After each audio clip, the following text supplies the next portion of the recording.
Welcome, everyone. What's up? No, the press conference is at 4 my time, Central Time. So let me say hi to everyone. What's up, members, Patreons, super chats, super Patreons. Not that there is a super Patreon, but I don't know why they came to mind. So we're going to say super Patreons, super members, mods, subs, everyone in between. And I hope everyone's doing good today. A couple things I got to tell you guys. I don't know why the website is messed up, but if you're trying to get a 14-ounce candle, I'm going to the first web deal of the week. I'll let you guys know ahead of time. I'm going to do 14-ounce candles for the same price as regular candles, because as the 5-ounce, because I have no idea what's wrong with it. I got to contact Shopify and find out what's going on with it. But for some reason, choices aren't changing. So if you do want the 14-ounce, just leave me a note. Same thing with the black and white. For some reason, it's not changing. So if you want a white candle or a black candle, leave me a note regardless of what comes up. It's an issue that I don't even know how to fix. So yeah, just whatever you want, just leave me a little note, and that's that. So I wanted to get that out of the way. Also, don't forget, Crystal, you forgot, so I'm going to send you an extra candle. I'm not going to say your name, but a couple of people signed up for the monthly and they did not get the free shipping. I don't know why, so I'm going to put you an extra candle, and for next month, you will get the free shipping on the subscriptions. I don't know what's going on with the website or why it's acting weird. So there's that. Oh, it's at 6 o'clock Eastern now? I thought it was 4 o'clock Central.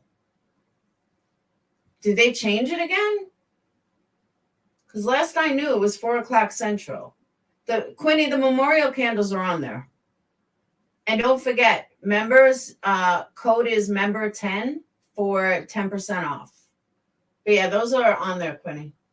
Hey, Margaret. All right. Hey, Stonegate, I got to bring you over to all Patreons. I got to bring over to the new one. How you guys doing tonight? Did they change the time again? Please tell me they didn't change the time again, because that's going to screw up my whole schedule. That's what I heard, 4 o'clock Central. I was hype. Yeah, if you want a picture, you just gotta, the instructions are on it, Quinny. If you want to email me a picture of whoever's on it or whoever you want on it. No, it's only 3:26.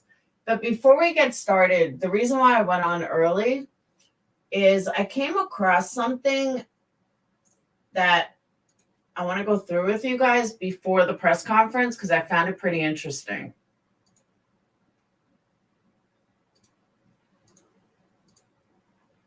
Hey, Capone. Thank you, Whistle Down. So it seems that, I'm sure you guys all remember the OJ case. Well, Mark Furman, the one that worked on it, the detective, he's now living in Idaho, and he said that Kaylee had a stalker, and that between the hours of 2:36 and 2:52 a.m. on the night that they were murdered,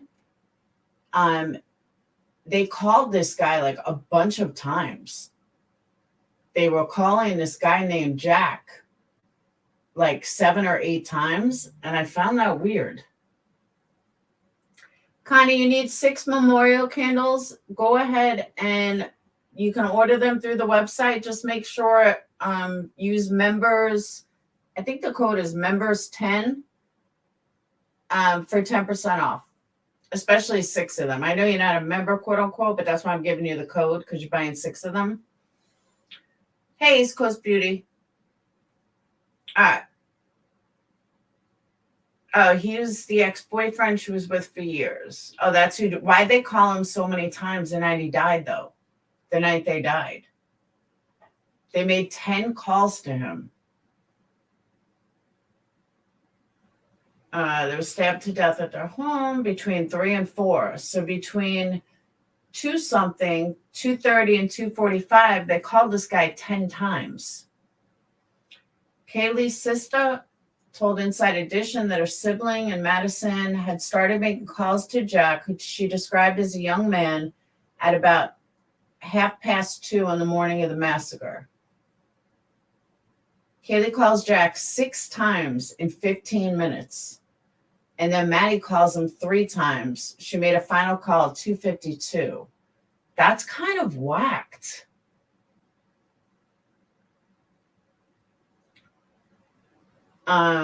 Photos, social media posted by Kaylee show the young man named Jack. That's her ex-boyfriend, but they haven't put it if it was all of them. But why did they call him so many times? Was somebody trying to break in? Did they sound like someone was breaking in? How were they in bed already? You know what I'm saying? Like, if they all died in their beds, why were they calling him so many times? And why were they both calling him so many times?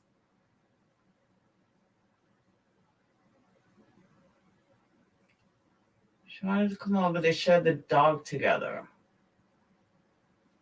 Why would you want him to come over that late, though? And why 20 minutes before they were dead? Before they died? You know what I'm saying? I know, right, G of Twins?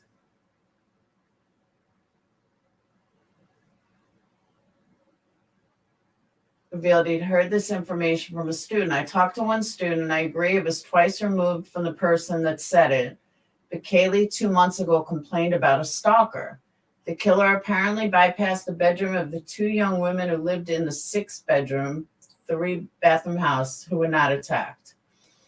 Their story was they heard partying, they heard noise, but they just, as usual, said there's parties going on, and they locked the door. So they were downstairs, they were sleeping, and they thought that their roommates getting murdered was a party.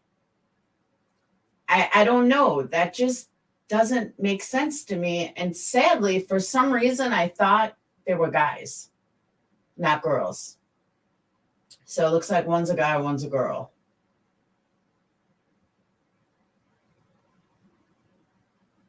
Man who was filmed with 2 of the 4, that was the guy in the hat.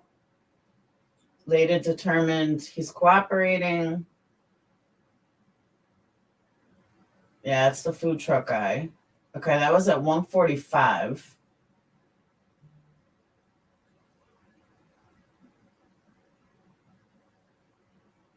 Tracking down the Uber driver. So there was an Uber. G of Twins, I don't know. Yeah, I haven't seen anything about the dog yet.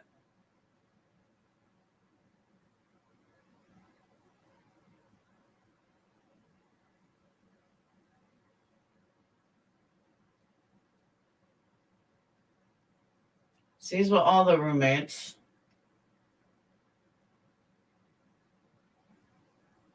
Oh, they're all girls.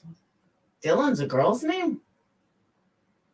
I'm telling you, for some reason, I assumed the roommates were guys. I don't know why.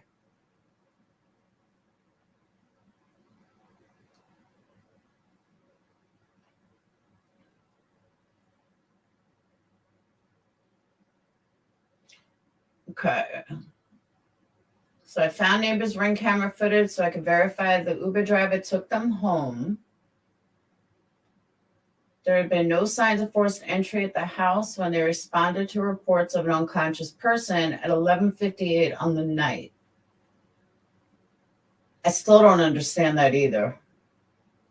Kerndota's father, Jeffrey, had revealed his theory that the killer may have slipped into the house through a sliding door off the kitchen. The door locks with a number code. Every time you go, you have to go around the house because the number code. So they either knew that or went around, had access to the house and knew the code.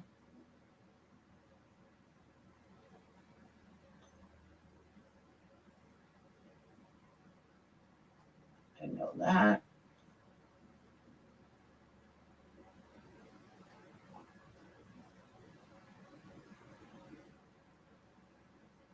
No neighbors have come forward with any information. It's all woods.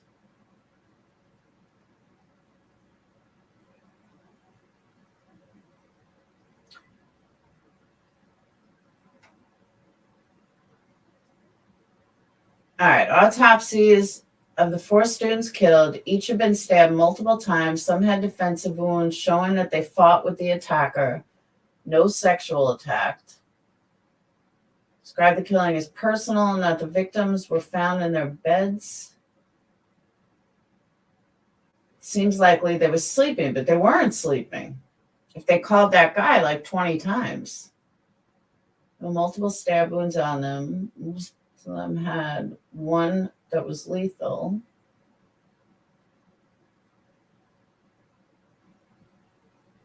Begging police to be more transparent.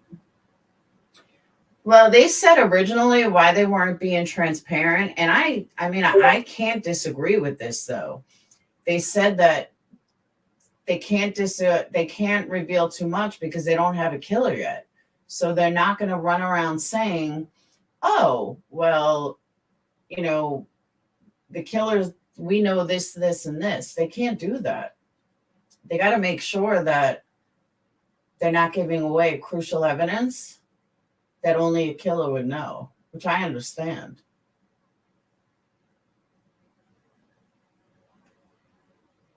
Till we have someone in custody, there's no way with any amount of confidence to say this is isolated. I agree with that.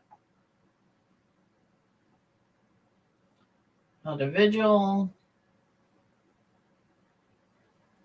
Someone did this with purpose, not once, not twice, not 3 times, or 4.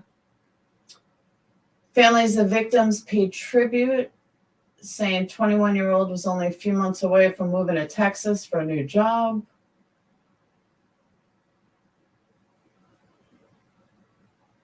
It's so sad. I don't know, maybe this hit close to home because I have 2 kids going to college next year.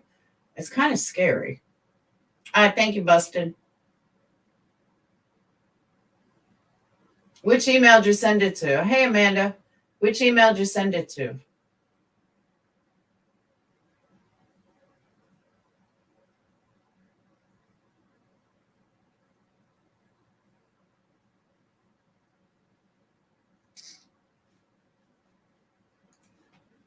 I don't know. I just found that. And I thought it was very odd that they called this guy so many times before they started. That's scary. I mean, before they were murdered.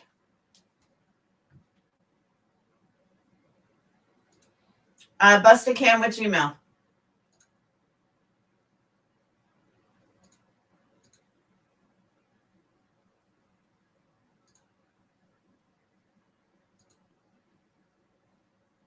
There you go. I got it. All right. So here's a detailed timeline. Saturday, November 12th, starting at 8 o'clock, Ethan and Xana, who were dating, were at a party at the Sigma Chi fraternity on campus Saturday night. Chapman was a member of Sigma Phi. 10 p.m.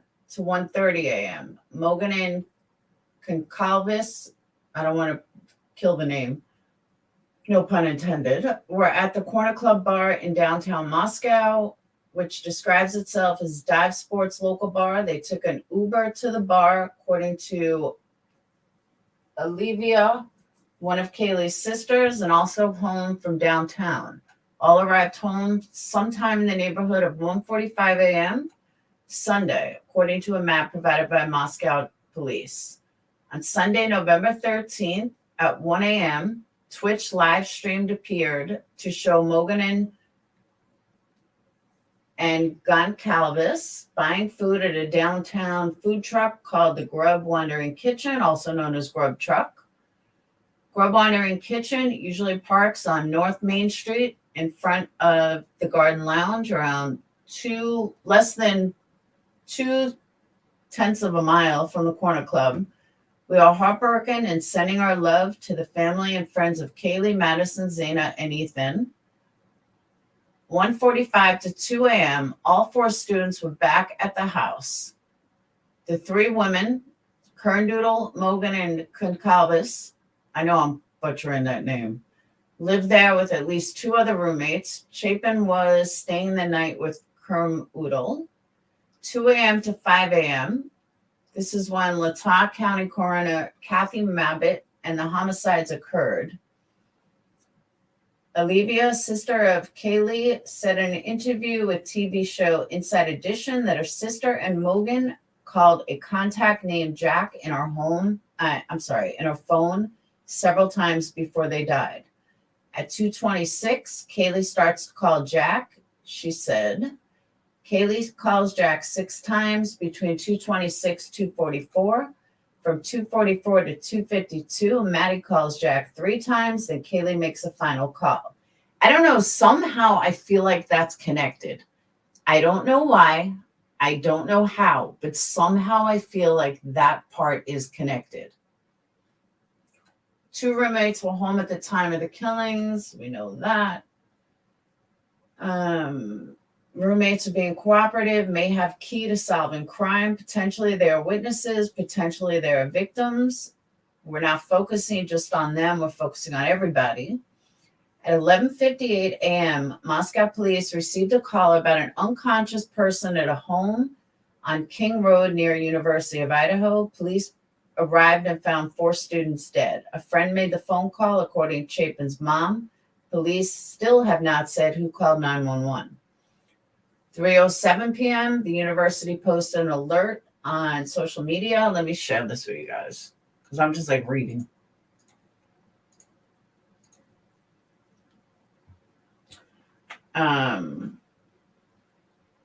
University posted an alert on social media that the police were investigating a homicide on King Road. Post said the suspect was not known and advised students stay away from the area. 3:46, school put out an alert, did not believe there was an active threat. 5:48, police confirmed the homicides for the first time in a news release. That's an ongoing investigation. Monday, November 14th, they identified the 4 victims. 1:41, called the event a senseless act of violence. November 15th, Tuesday, they confirmed that an edged weapon was used as a knife. This is a great timeline, Busted. Thank you. 11:15. But as you can see, I have 18,000 emails. I don't check it often or as often as I should. Yeah, but why would you see? My issue with that is I know they're saying that one of the roommates called it in, but you can't tell the difference between unconscious and murdered, like brutally murdered. That's why I have a hard time with some unconscious person. They were brutally murdered. I mean, blood was seeping out of the side of the house. So just to say someone was unconscious just doesn't seem right. That's why I don't know. I tend to wonder if it was one of the roommates or it was somebody outside. I don't know. I just thought it was odd. And I still think it's odd. And maybe they'll address it today. But I just don't understand. I don't believe it was one of the roommates because I don't see, Amy, that's my thought, that it was either someone connected to the killer, it was the killer, but somebody made that call and just said someone was unconscious. When you're brutally murdered and blood is seeping out of the side of the house, there's got to be more to it than someone unconscious. So that keeps struck me as very odd. GF twins, maybe, but I don't know. Until I find out who the 911 caller is and exactly what they said, I'm sticking with that person is connected to the killer somehow or knows something. Maybe not, the killer itself, but definitely knows something. See, someone else said that, but I haven't had any proof of that, Connie. I've heard that yesterday, but there was no proof of that. Unless like one of the roommates saw it and then fainted. Maybe that's possible.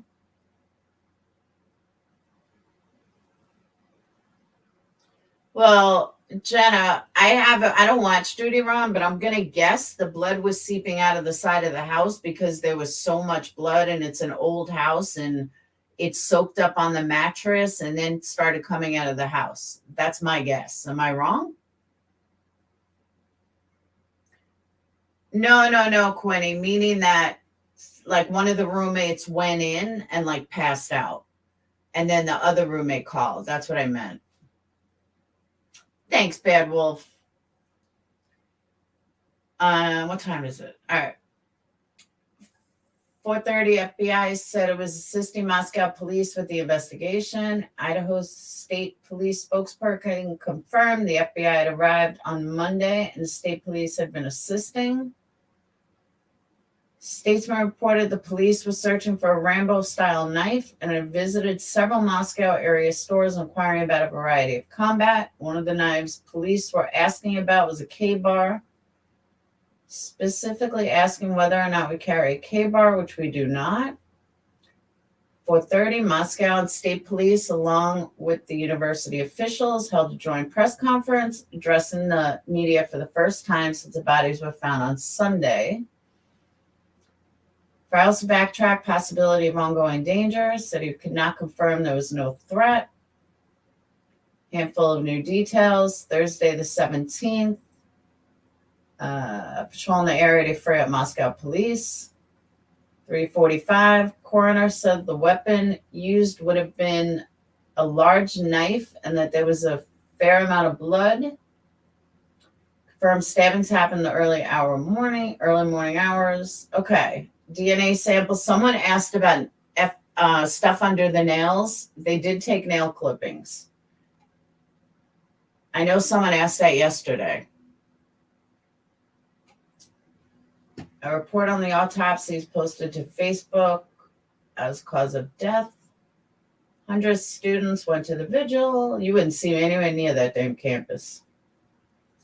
18th, police had another press release. Detectives do not believe the two surviving roommates or a male seen in food truck are involved. Police said online reports of the victims being tied and gagged are not accurate. Seized the contents of 3 dumpsters looking for a knife. Moscow police announced specific numbers of personnel from each agency: 4 detectives, 24 patrol officers, 5 support staff. FBI, 22 investigators in Moscow, 20 assigned agents located out of Treasure Valley, Idaho, Salt Lake City, Utah, and West Virginia, 2 behavioral analysis units. Idaho State Police, 20 investigators, 15 troopers, PIO, ISP forensics, 15 uniformed troopers. Detectives are asking anyone who observed, thank you, Debbie. Detectives are asking anyone who observes suspicious behavior, has video surveillance, or will provide relevant information about these deaths to call 208-883-7180. That is an amazing timeline. I want to thank you for that.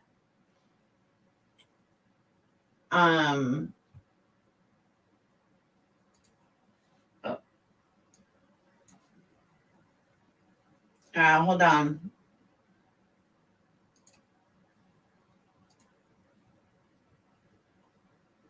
All right, Debbie, this one's for you. Everybody aboard! Everyone jump on that two-cat train! Woo-hoo! Everybody aboard! Everyone jump on that two-cat train! Woo-hoo! Thank you, Debbie. All right. I know exactly for us. I don't know how they do it. I truly, truly don't. You would not catch me there. Hell to the no. Hey, Jerry. Hell to the no on that one.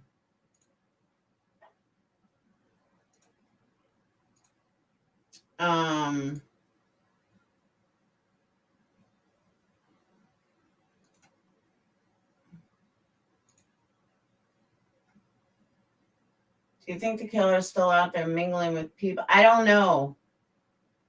I honestly and do not know. I don't know if it's a kid. I don't know if it's a kid I don't know if it's a serial killer. I was listening, you want to laugh? I was listening to somebody last night and they were like, oh, I read it's a serial killer. I was like, I think I'm the first person to even come up with that. But okay, more people want to say it's a serial killer. Now, I personally think there's a good chance it might be, to be honest. Oh, you know what? Maybe that's why they're doing the press conference today, Phil. That's a good point. That is a good point. No, I was on. Yeah, that's my voice.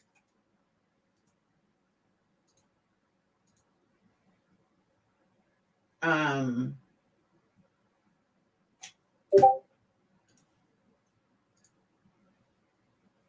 oh,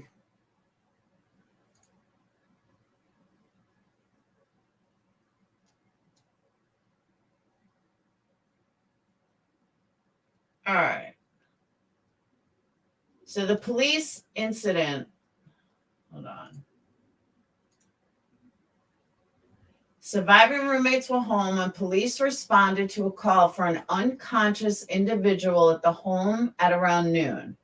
The roommates were not the 911 callers. The 911 caller's identity has yet to be released. So it wasn't the roommates. Complaint of unconscious person. Officers and EMS responded. Coroner and detectives notified. Report taken. Suspicious person circumstance.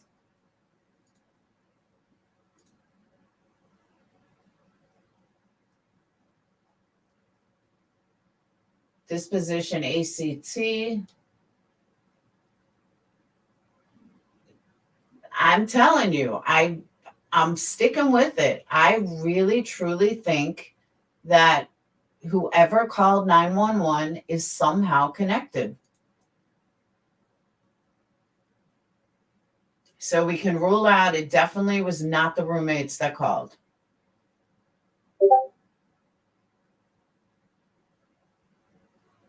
Killer was very angry at these people. You don't know that.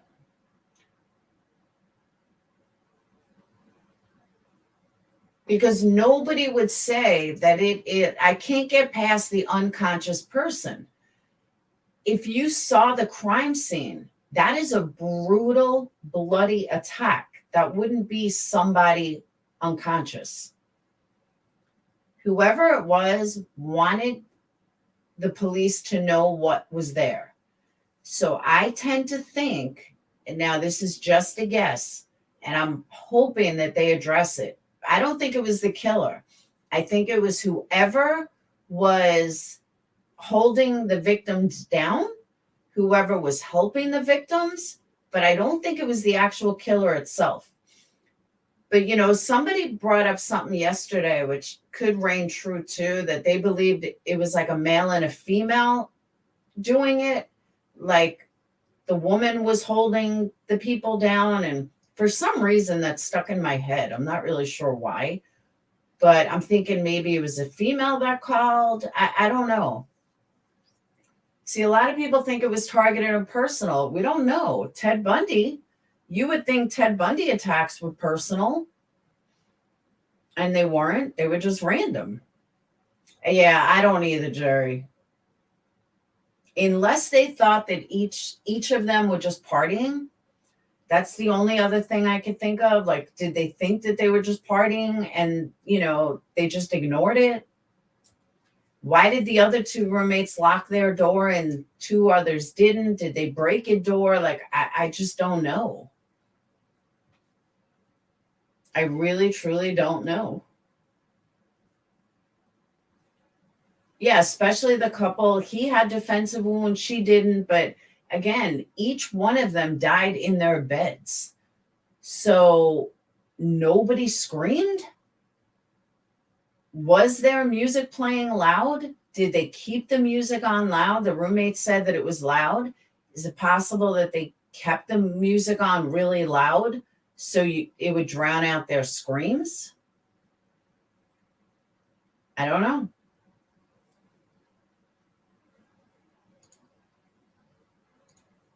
I don't know.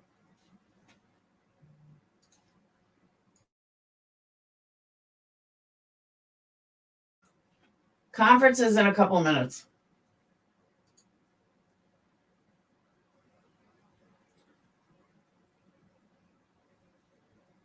That's true too. No one screamed there was, yeah, but we don't know when they was stabbed in the chest. They may not have been stabbed in the chest first. They did change again. Since 65 minutes, it's another hour.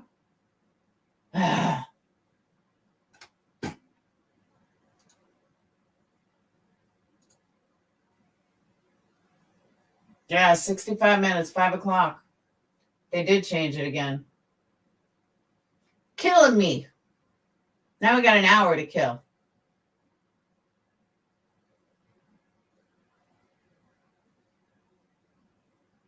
Yeah, but they couldn't have been. I mean, they may have been stabbed directly, but not at first because they had defensive wounds. So they were fighting off. Yeah, it's 5 o'clock Central Time.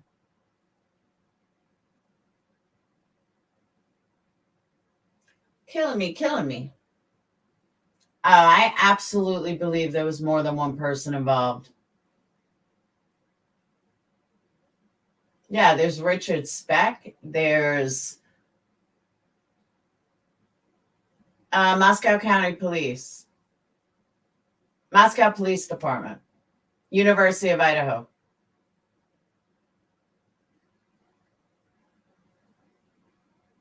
I was telling her, always have her doors and I know, exactly, Amanda. The kids think they're invincible. I mean, think about it. These kids some of them were seniors.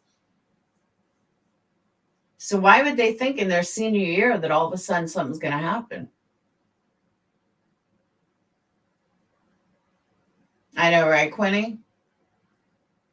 I know they had one of the ring doorbell cameras. Hey, Carolyn. They had one ring doorbell that I'm hoping is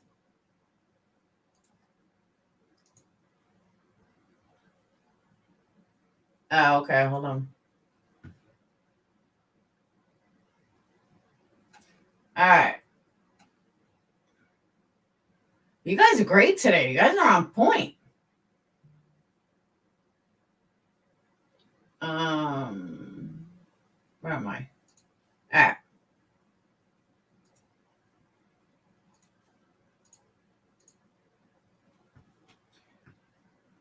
So 19 hours ago, the cell phone used to call 911 belonged to one of the surviving roommates. Due to the ongoing investigation, the identity of the caller has not been released. So, all right. So the cell phone belonged to one of the roommates, but it wasn't one of the roommates that actually called. The Moscow Police Department is providing the following information to update the public on the known facts surrounding.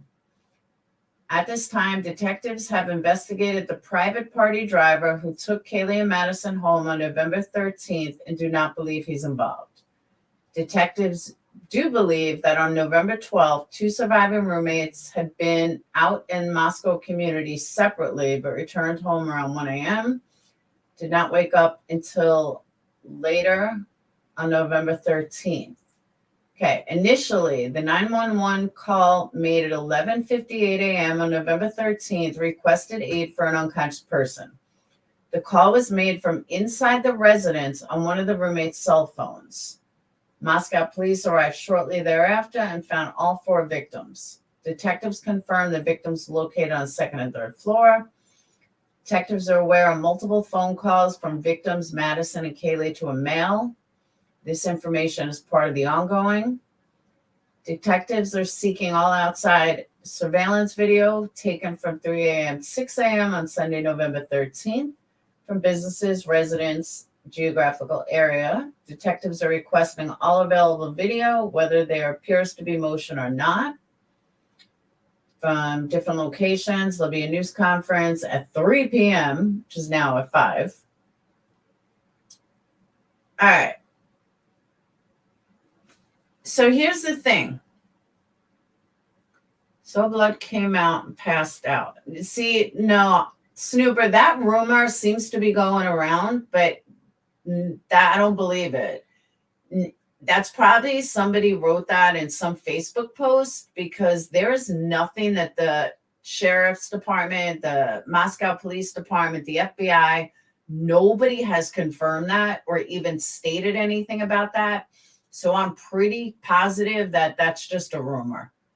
I think that was one of those Facebook posts that somebody put on one of their dumb, you know how Facebook people do that. They make up shit. That's what I think that is. Because in every single thing I'm reading, I haven't seen one of the police report that at all.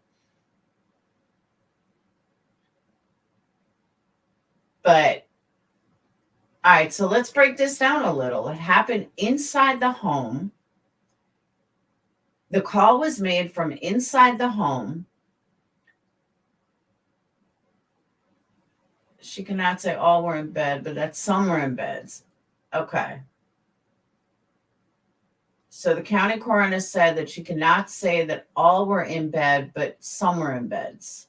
So maybe they're going to straighten all this today. Maybe they're going to straighten it all out today.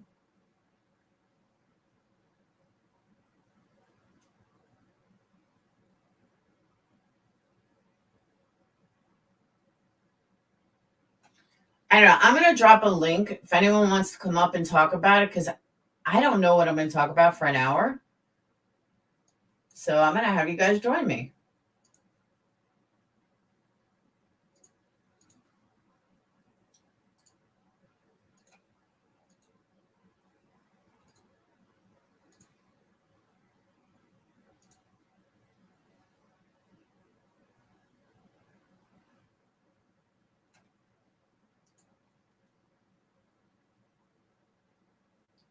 Using one roommate's, yeah, but maybe it was a boyfriend that stayed over, because they haven't said if it was male or female. So I wonder if it was just like a boyfriend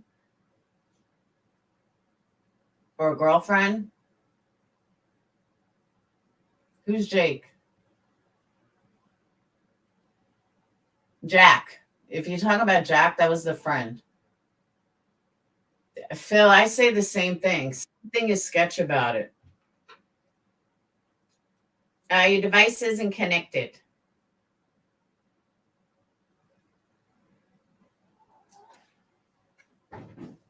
Guinness Book of World Record. Capone, it's so funny that you said that, because I was thinking the exact same thing. I just didn't want to say it. Passerby found a friend that was passed out from finding their friends dead. They went in and saw the blood. Yeah, I don't believe any of that, Snooper. I think that's all rumor.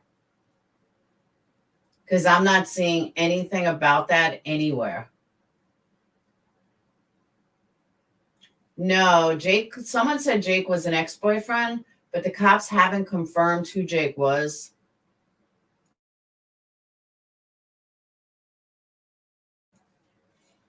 So I'm not sure. Was one of victim's sister, Jack? Yeah, Jack was the friend, and the one called. Yes. And Sissy, I went through that earlier, that they called Jack like 10 times between 2:30 and 2:53. Why did they need to get a hold of Jack so bad? And it makes me think that something was going on. Maybe they heard something. Maybe they were freaked out. I just can't imagine why they needed to get a hold of him so badly and call him so many times. Okay, maybe they were drunk, but they weren't that drunk. I don't know. I just feel like somehow that call, the 911 call, like, I don't know. It just seems very weird.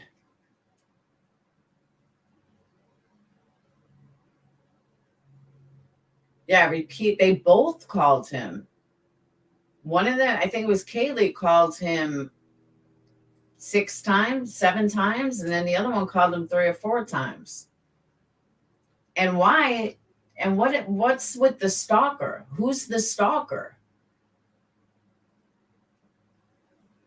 Is it a real stalker? Why, if it was the stalker, then why did they, change the stalker? How come they're not mentioning the stalker? It's just so many questions. There is, Jill. They changed the time. They changed it till 5 Central.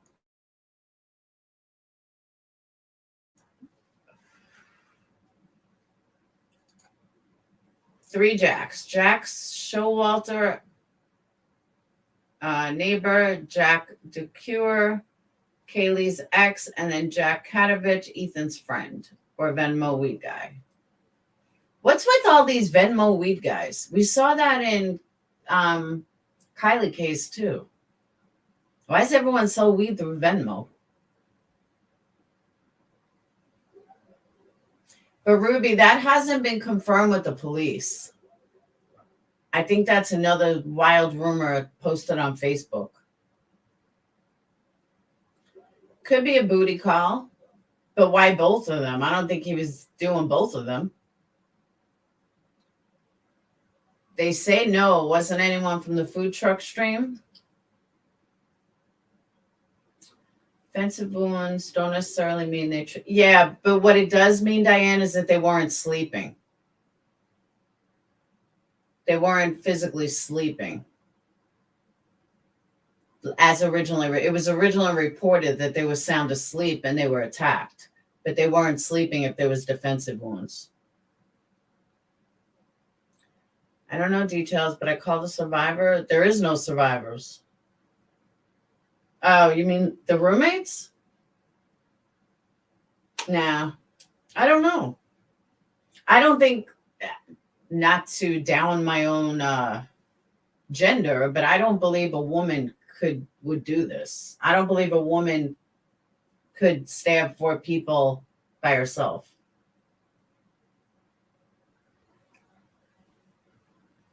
Maybe use the other person's phone so it would be a different number. That's possible.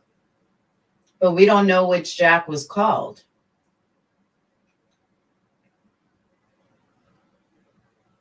Or next door. Killer could have even told. That's a point too. I didn't think of that either. Snooper's right. Maybe the killer was already there and the killer was trying to get him, telling him to get a hold of Jack. And then when they couldn't get a hold of Jack, they were murdered. I never even thought of that, Snooper. That's a good point. Think about that, though. Snooper might be onto something. We don't know if they were calling him on their own or if they were forced to call. That's a really good point.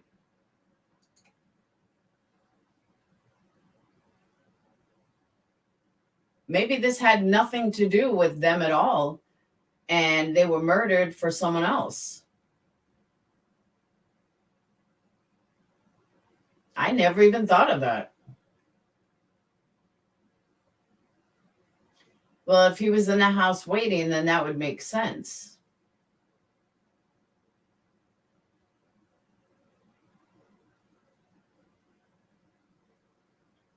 You see a guy with a knife in a dark closet?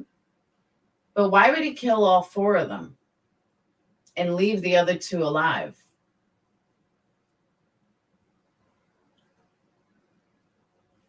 No, Busted Can, I get that. What I'm saying is that Kaylee's parents told Fox that he's innocent and they stand behind him 1,000%. At the same time, so did Scott Peterson's parents. I mean, let's just keep that at. But maybe, just maybe, Snooper might be onto something. Maybe this had to do with the ex-boyfriend, or this had to do with Jack. And they were murdered for reasons that had nothing to do with the girls or the other couple. I don't know. It's just, we don't know anything, so I'm not going to rule out anything, but it's a pretty good possibility.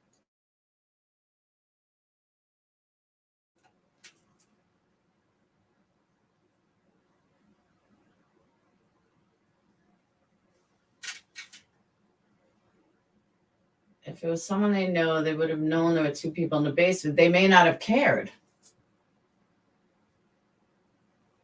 They may not have cared.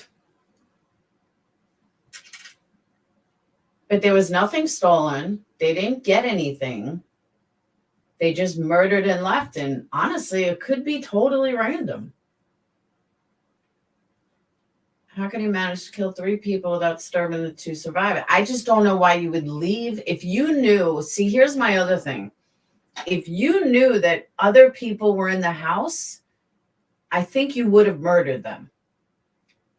If you knew them. If you didn't know them, this is where I started thinking serial killer. Because if you didn't know them and this was random, you would only think that there's 2 levels.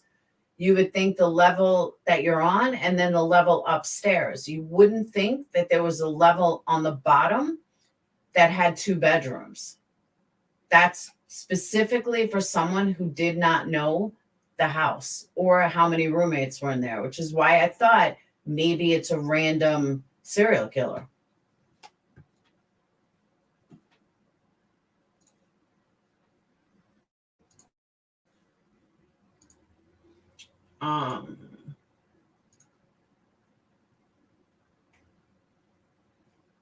All right.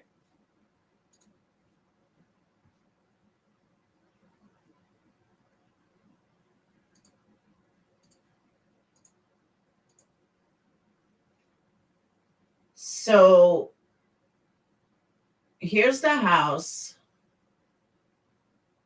They kind of did it upside down, but bedroom 2, bedroom 1.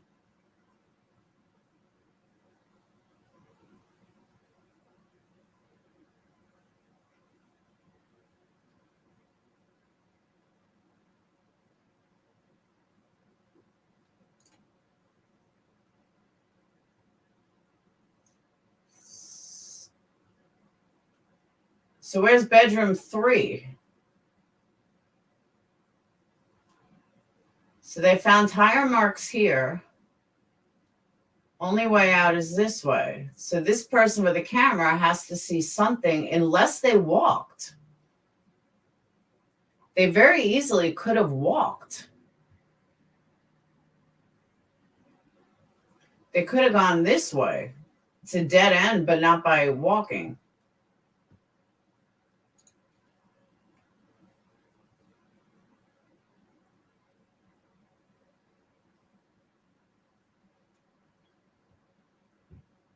First floor where the safe girls are found. Speculation that the killer didn't use the front door because otherwise he would have passed the 2 safe girls on the way upstairs.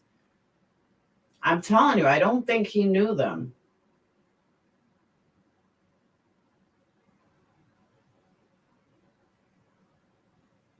Park behind a little wooded area. That's what I say.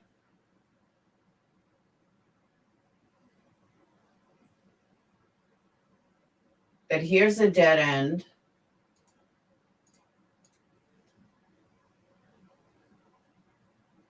So the house was here. That's the obvious way. So that house with the Ring camera is here, I think.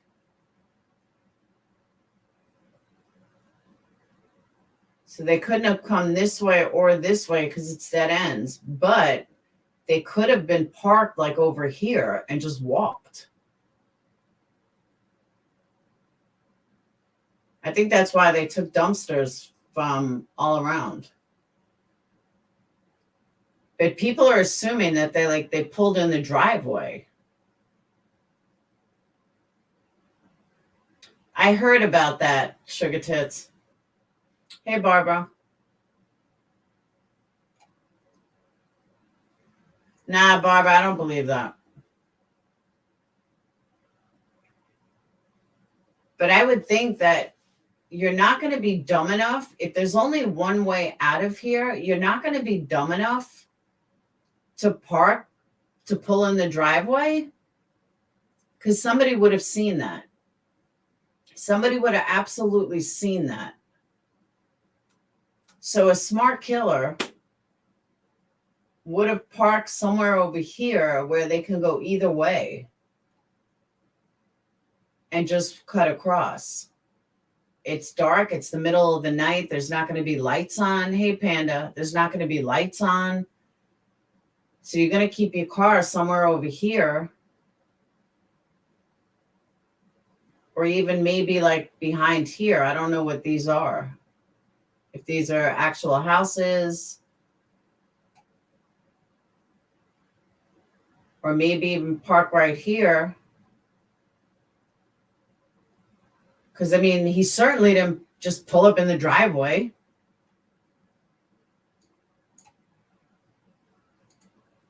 So that's my guess. Oh.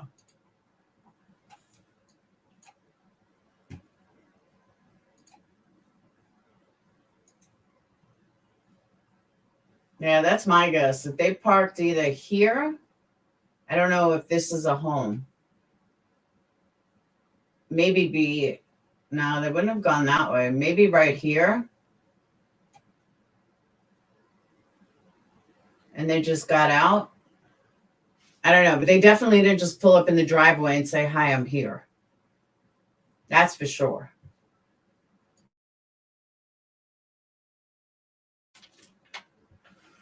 Well, I know they got camera from this house.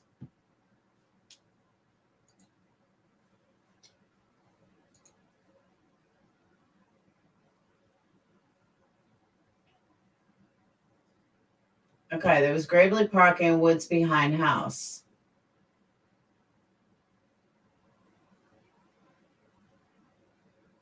And that's another thing. Did they change? Did they change clothes in the house? Because with all that blood, why wasn't there bloody footprints anywhere? Why wasn't there blood, any kind of blood trail in any direction? You wouldn't be able to kill that many people and not have bloody clothes. So a teenager, not teenager, but a young adult, somebody that was targeted, you're not going to think about all these things ahead of time. You're not going to think, well, let me wear, a different set of clothes. Let me bring a different pair of sneakers, so on and so forth. They're not going to think like that. That's why I don't think this was just a random killing, because there would be blood prints. There would be you wouldn't be able to kill these people without having marks on your feet. You would get blood on the bottom of your feet unless you were smart enough to change your clothes and bring an extra pair of sneakers or something. You can't kill all those people and not step in blood, which tells me they were smart enough to bring another pair of clothes and another pair of sneakers to change right outside. I don't know. I really don't know. Maybe they laid a sheet down. I don't know. But I find it hard to believe that you wouldn't touch anything with blood. Kill you, leaving I don't care if you're a damn professional killer, but they didn't though. But they still would have, like, to even open up a door, you would have got blood on it, which is also why I don't think they acted alone. Somebody had to clean up as they were walking. Yeah, I showed that yesterday, Sissy. There was so much blood that it seeped down the outside of the house, which tells me, how did they not have a blood print? How did they not have a boot print with blood on it? How did they not touch a door without getting a fingerprint on it? Somebody had to do something.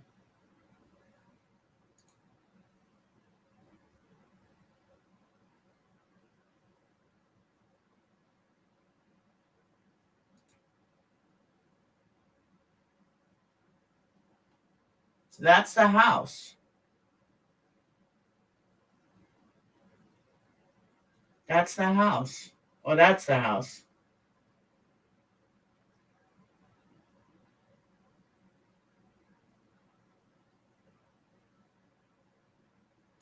That's the house.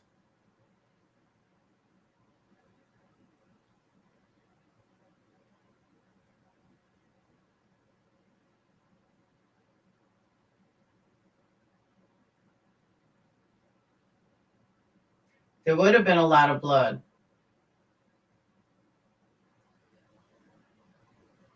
See, there are places that somebody could have hid.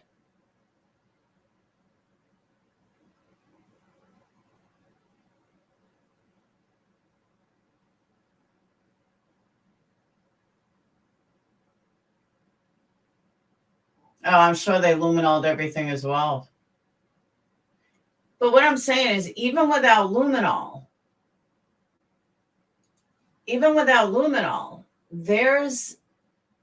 if you have that much blood and there's that much blood in there, you're going to step in it. There's no way you can't. There's no way that you can open a door without getting blood on it. That would just like be impossible.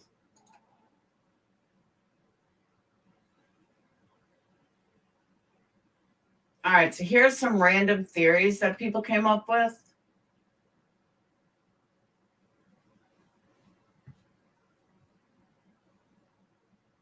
No, I don't think it's sorority involvement.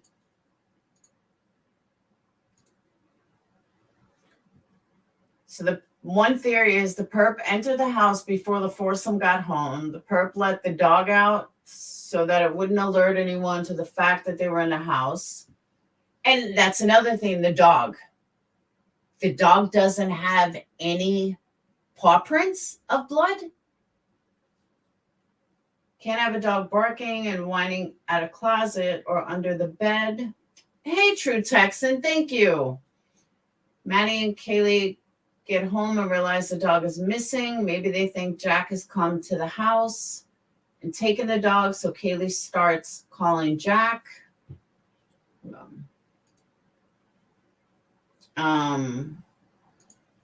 True Texan, hang on.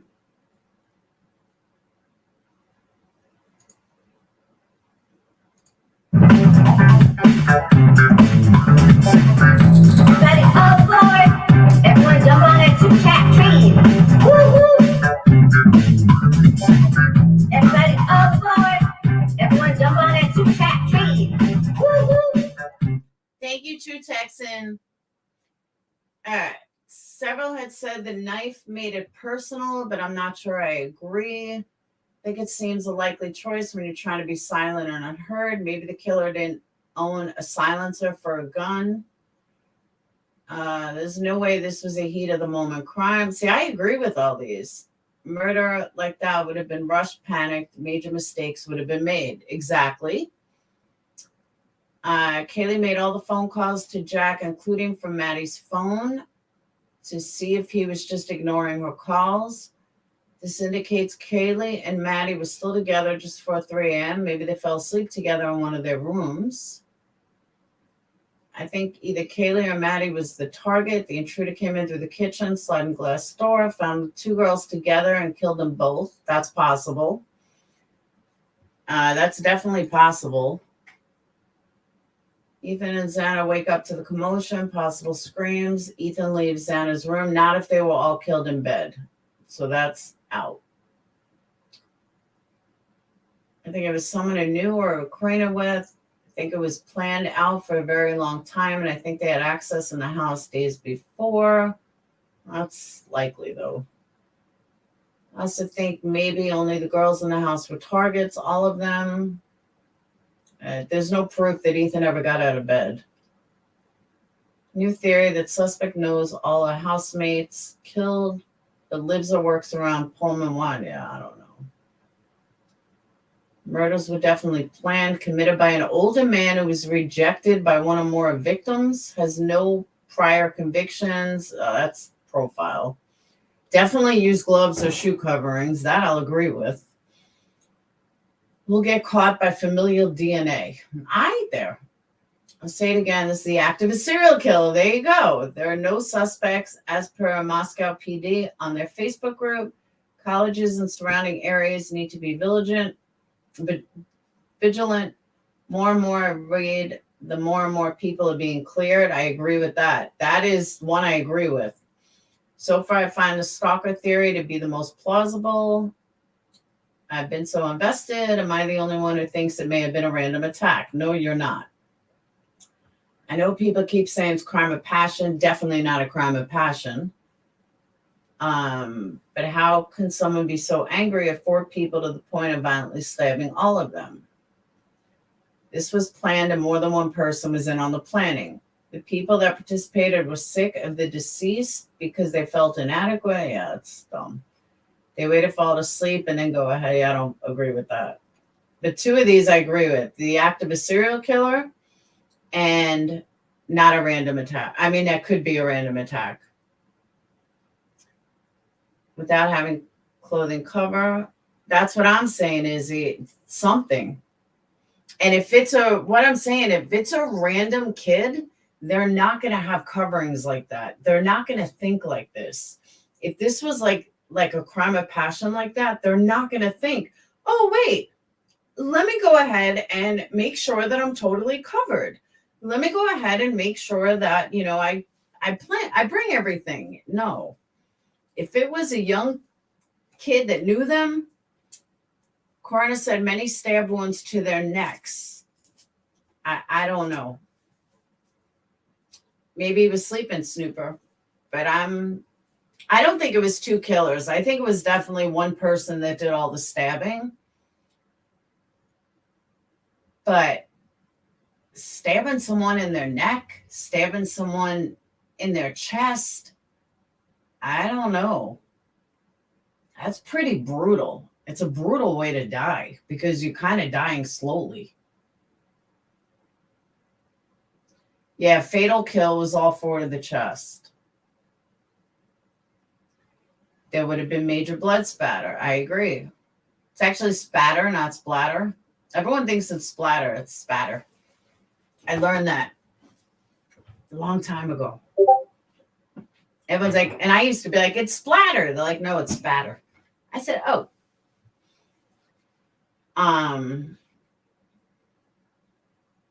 Fast in the neck, but that's not what killed him. What killed him was the ones to the chest.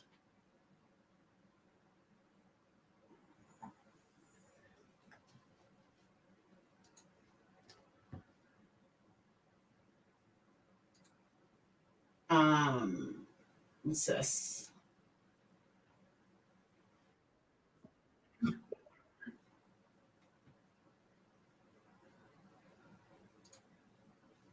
All right, this will take a little time, but I was told to play it, so I'm going to go ahead and play it. I'm going to speed through it a little, otherwise it's going to take up the whole thing. This is from their local news station, so bear with me.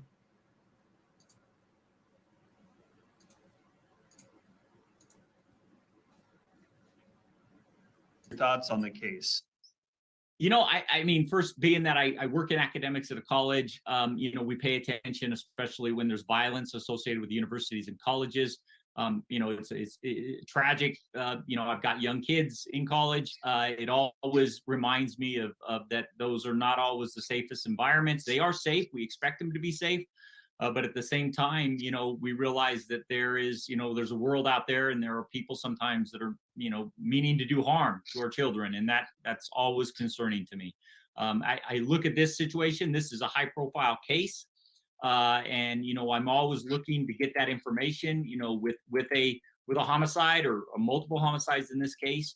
We expect to see, results fairly quickly. It doesn't always happen. But we expect that law enforcement, federal agencies get involved, and there are those suspects that are close to the victims, whether they're family, associates, classmates. Somebody close to the victim tends to be the most probable subject at the beginning.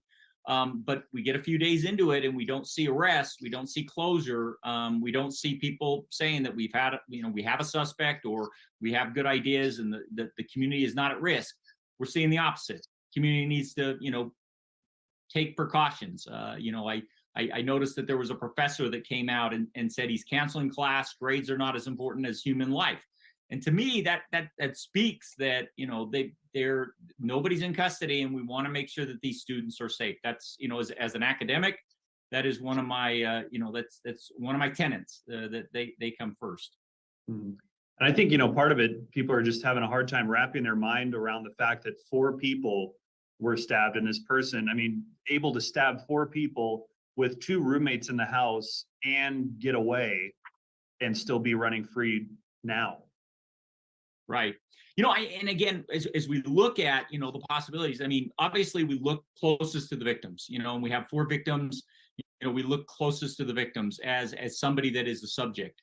But when you get a few days out of this, I start to worry about those true victim crimes, the true victim homicides, whereas the victims and the suspect aren't known to each other. And this is, and I hate to use the word, but a Bundy-like situation that we, saw down in Florida many decades ago. That this is, somewhat, I'm not going to call it random, because if this individual is unknown to them, there may have been some planning. There may have been, other precursors to what was going into that, for him to, organize and go in and commit a crime like this. At the same time, see, that's exactly what I'm saying. And I hadn't even watched this yet. That's exactly what I'm saying, that some random kid is not going to do this. So this is not some random person. There's just no way.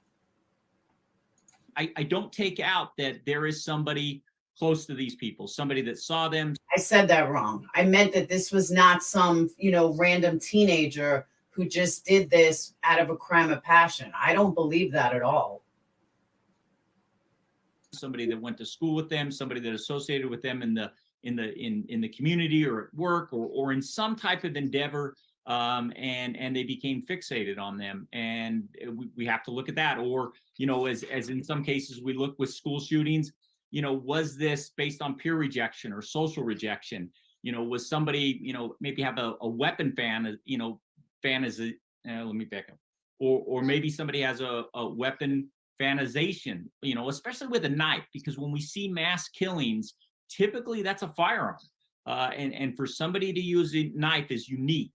I think that if this is somebody in the community that is still there, the police are probably going out and talking to people and saying, who may have felt a social or peer rejection from one or all of these individuals, who may have been talking about, morbid things or fascinated with knives. And just to make it clear, the hoodie guy was cleared. He was already cleared by police. It had nothing to do with him.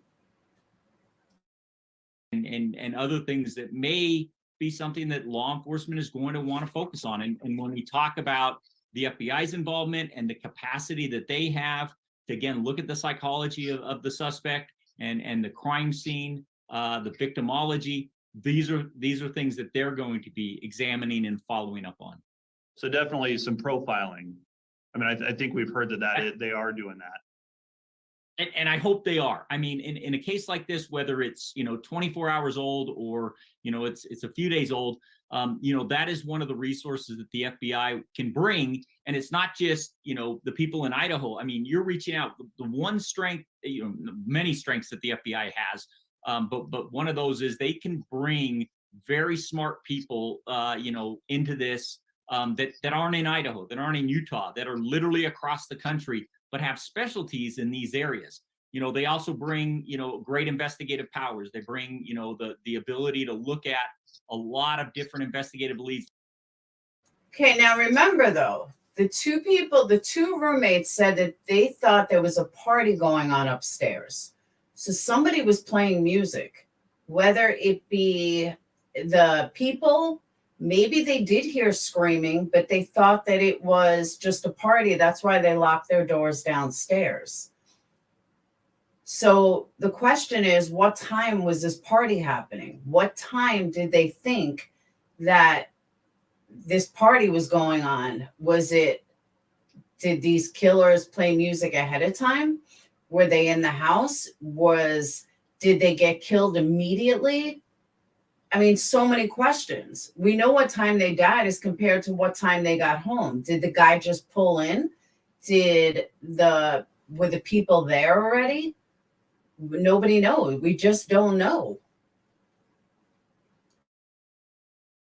Electronic, we leave a footprint everywhere we go now. There are cameras everywhere. We have satellites. We have other, tools that the FBI has to be able to track people down that may have been. They never said that there was music. I'm saying music because the roommates, the surviving roommates thought that there was a party going on. So they locked their doors. They locked their doors and went to bed because they just assumed that there was a party happening. But allegedly it was only the 4 of them that were home. So why would they think there was a party happening? What did they hear that thought there was a party happening? That's why I'm thinking somebody was playing music or something, but it wasn't that, these other 4 people went to bed. Because again, either it was someone at college and they were just hanging out partying. Like, what made the roommates think that there was a party? Was there music playing? Was it, a lot of footsteps? Like, just what made them think there was a party? Been in that area or saying something or doing something. They bring those great resources and money sometimes, with other, means of getting, source information. And so that's going to be powerful and very helpful, hopefully, in this case. And do you think it complicates things given the fact that, we've heard this was kind of a party house, it's on Greek Row, all of these people are in the Greek community, a lot of friends going in and out. I mean, I just imagine, trying to narrow down if you did have some DNA, that would be really challenging, I imagine. It could. I mean, the fact that this is a college town, this is a college community, and when I say that, the neighborhood that they work, they live in, the area that it happened, people in and out, the characteristics of a college town and a college area and a college house. And that throws it in. The fact that they are in the Greek, the fraternities, sororities, people that they associate with, there's larger numbers. But we also have to remember we've got the whole college campus. We have the town. We have the people that associate with the college students and these specific students in particular. Those are all areas that you have to run down the leads. And again, I'll go back to the Moscow Police Department is a certain size police department. They have specific capabilities. Bringing in those federal partners, bringing in the state police, you're able to run down a lot more leads than simply if you had 3 detectives trying to gather everything, because there is going to be a need to interview and contact and do research and analysis on a lot of different people, let alone when we start talking about that electronic footprint, the surveillance, the cameras, the phone pings, the cell phone towers that had people there. See, but someone brought up a good point before. Were they real screams, or were they stabbed in the neck first to the point they couldn't scream? That's a question we don't know. And that's very possible that they were stabbed in the neck. It didn't kill them, but that's going to cause a lot of blood, and they may not have been able to scream. It's a good point. Again, and going into other technologies that our federal partners probably have and hopefully are going to utilize in this case. And that takes resources. It takes, boots on the ground, but it also takes resources to have those expertise.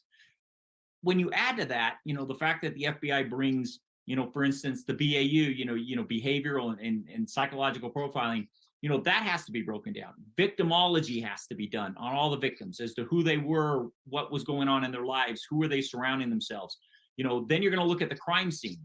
And that crime scene is probably going to have a significant amount of information for those people in the FBI that are going to look at the behavior of the suspect. What happened? What type of crimes were committed during that? Was there kidnappings or assaults, or was there a sexual assault? Was it an ambush? Was it overkill? Did it appear to be organized? Did the person bring the weapon with them? Did they take a weapon from the house? All those things are going to tell you a lot about who the suspect was and why those victims were chosen.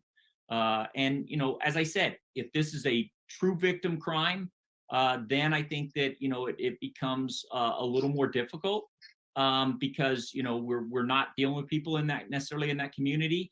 And by true victim, kind of remind me what you mean by true victim.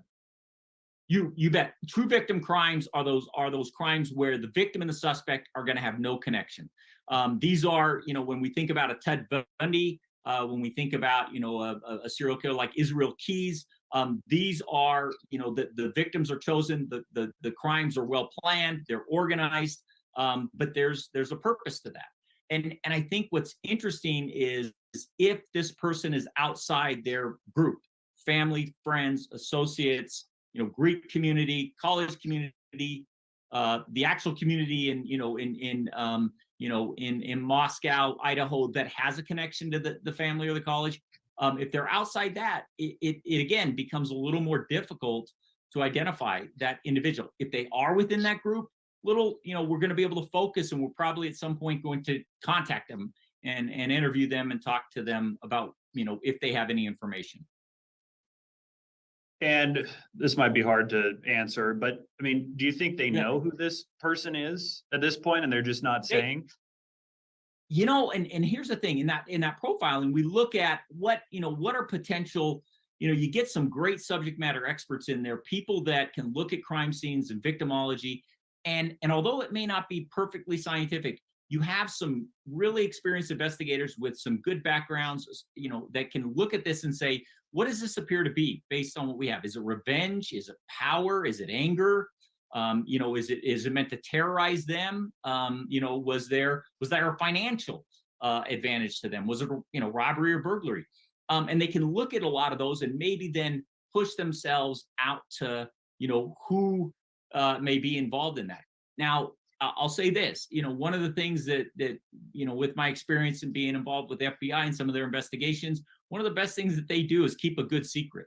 And I think that as I work, in different things now as a private investigator, both on both sides, that is an important trait. I have to tell you that when I worked investigations, we had what we call rule number one. Rule number one is don't say anything, because that information needs to be kept close. We can't get the media or family sometimes even knowing that information, because, again, it can tip people off. And sometimes minutes are important.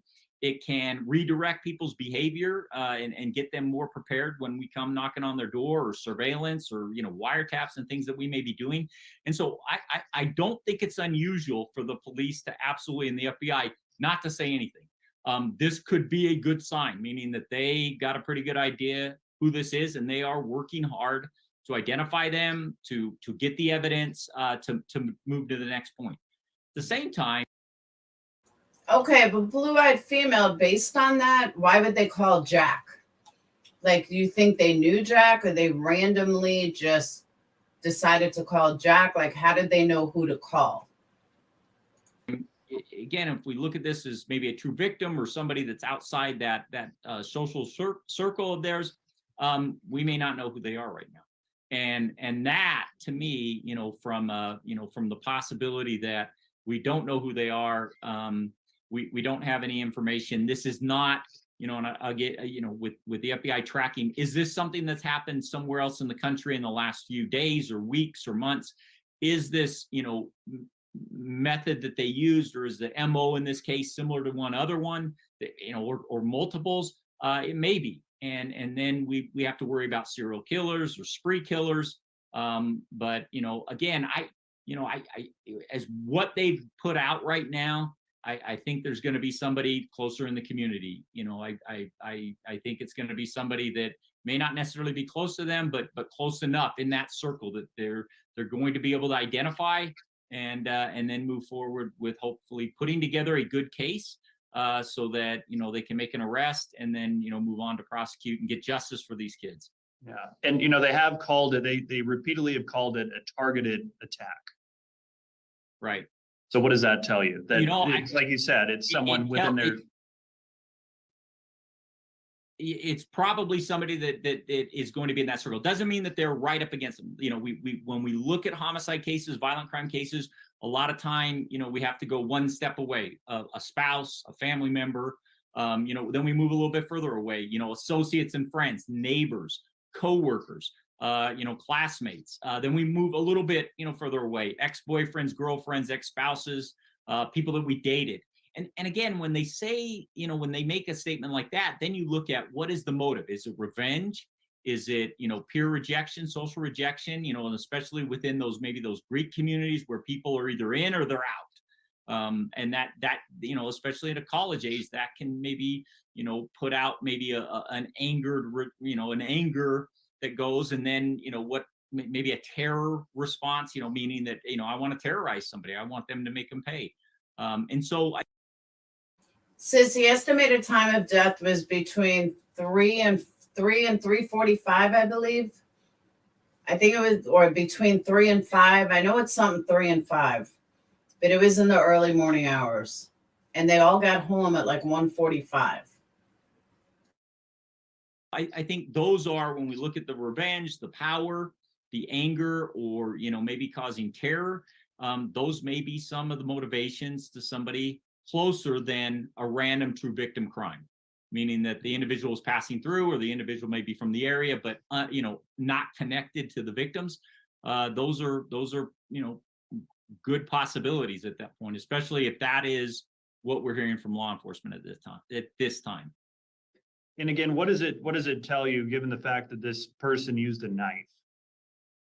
That, it's interesting because when we have multiple killers or mass killings, we have, we've had, school shootings or school deaths where we have a school place or workplace, but higher probabilities it's going to be a gun. The fact that it's a knife may tell us, that this is more personal. It may mean that the individual, could be as simple as the individual doesn't have the capacity to possess a gun. They're restricted.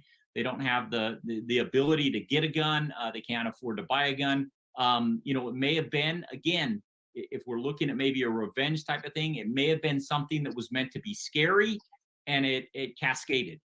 And that was the only weapon that they had on them. When we see brute force and knives, sometimes those are disorganized in the sense that the individual uses that knife or a blunt force that they find at the scene, at that time. Opportunistic, meaning that I'm coming in the house to burglarize it or commit a theft, and I get caught, and my only, weapon at that. See, I personally kind of feel like that they used a knife because you can't trace a knife as easy. You can trace down bullets. You can trace down guns. You can't really trace down a knife. It's a hell of a lot harder. But what made somebody think they can kill 4 people with a stabbing is kind of weird. Like, that's not something you would think you could do and get away with it so easily.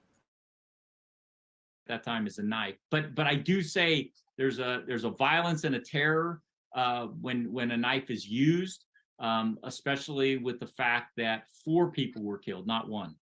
Do you think this suspect should be scared at this point? It depends, and I always say that with some, if this is somebody that has done this before, they're organized, they are in that group of what we would consider a serial killer. I think the fact that they haven't been discovered is part of what I think empowers them, and it is concerning to us. So if that's the category of person, they're probably less, because of their confidence, their antisocial behavior, some of the traits that go along with people that are involved in those kind of crimes. I don't think that they're too worried. I mean, when we look at successful serial killers that avoid law enforcement for a period of time, that's one of the things that they really that's a trait that they set themselves up so there's a low probability that they're going to be discovered right away. But eventually good police work, the citizens involved in making comments about what's going on, and a little bit of luck. I always think you can only be so good, and luck always runs out. And that's what we sometimes hang our hat in law enforcement as success with. If this is somebody in the community, this is somebody connected a little closer to the social, they should be worried. The truth. I don't know. If they did a good enough time of covering up, I don't think they have much to worry about. But what I will say is there was only one knife that killed all of them. as far as what we know so far, all the killings were made with one knife, this same knife. So do I think that there was one lone killer who did the actual stabbings? Yes. Do I think there was more than one person helping him? Yes. So when you say there's more than one killer, there was technically only one killer. There was only one knife used. Nobody's going to say, hey, give me the knife so I can go stab 2 other people. It was the same knife used in all of them. So there was only one actual murderer, but there were definitely other people there helping them. There had to be. Truth is that if that is the person, they should be greatly worried, because I go back to, we leave a footprint. Everything that we do, things are different than 30 years ago when I started in law enforcement. I mean, there is the technology out there, the ability that law enforcement, especially at the federal level, the ability that we can leverage and exploit things within technology makes it very, very powerful. License plate readers, video cameras, surveillance cameras. Now, on the flip side, the reason why I don't think there was rage and rejection and stuff, because they didn't leave any kind of fingerprints. They didn't leave a bloody print on the wall. They didn't leave any kind of footprint with blood in it. How did they get out of the house without having blood in it? How did they open a door without getting blood on it? Remember, there was so much blood that it was seeping out of the sides. If there's that much blood seeping out of the sides of the house, tell me how they managed to get out of the house without stepping in blood. How did they manage to get to the street without getting blood? How did they manage to get out of the room without blood? Because you would think the roommates would have walked up at some point and seen blood. So you're going to tell me there was no blood anywhere else in the house? There was no blood outside of that room? That's not somebody that did this randomly. That's not somebody that did this out of nowhere. This is bigger than what I think people are giving this killer credit for. There's no footprints outside that room, outside both rooms. You guys hear my stomach? Outside both those rooms, there's nothing. To me, that says a lot. Just about everywhere we go, people are out and about on social media. They're taking pictures, they're taking videos, and they don't always realize that picture has somebody in the background or has a timestamp or a place. The fact that wherever we go with our phones, we're leaving a physical, footprint. I think an Idaho case that is a good example is, it takes some time, but with the Daybell case over in eastern Idaho, the FBI sat down and they were able to put together, literally second by second cell phone locations of where people were on a specific date and time. We have to remember that we have satellites, a lot of satellites, private and public satellites that are flying over, taking pictures all the time. And those pictures can be used as a resource for law enforcement to track people down and see who was in the area and, who was moving and how things changed. All those resources are there. And so when I say this is a local person, these are things that are going to be looked at. The fact that it's a knife, I think, is also important. If that person is local, the question that I would be asking. We don't know there's not bloody footprints, but they haven't said there was bloody footprints. And I'm just going on the fact that the roommates didn't see blood, or otherwise they would have called the police, but they never saw blood. Press conferences in 8 minutes. Significantly in the college community and the community around there, anybody fixated with knives, anybody fixated, with the knife that they've mentioned that they're looking for is a military, style knife. So who's got a fascination with the military, especially somebody that's not in the military, failed military, maybe tried to get in, but for various reasons couldn't. But they still may be fascinated with with that weapon, because that's a unique weapon that people may use. Idaho's a hunting state, and so knives are not uncommon with regards to the recreating and that. But that knife, I think, is unique. If that is in fact the style of knife, I think it's a unique knife, and it tells us maybe a little bit about who that person is that has it. And you've kind of touched on this earlier, but just kind of explain to people, you know, what are detectives, investigators, what are they doing right now?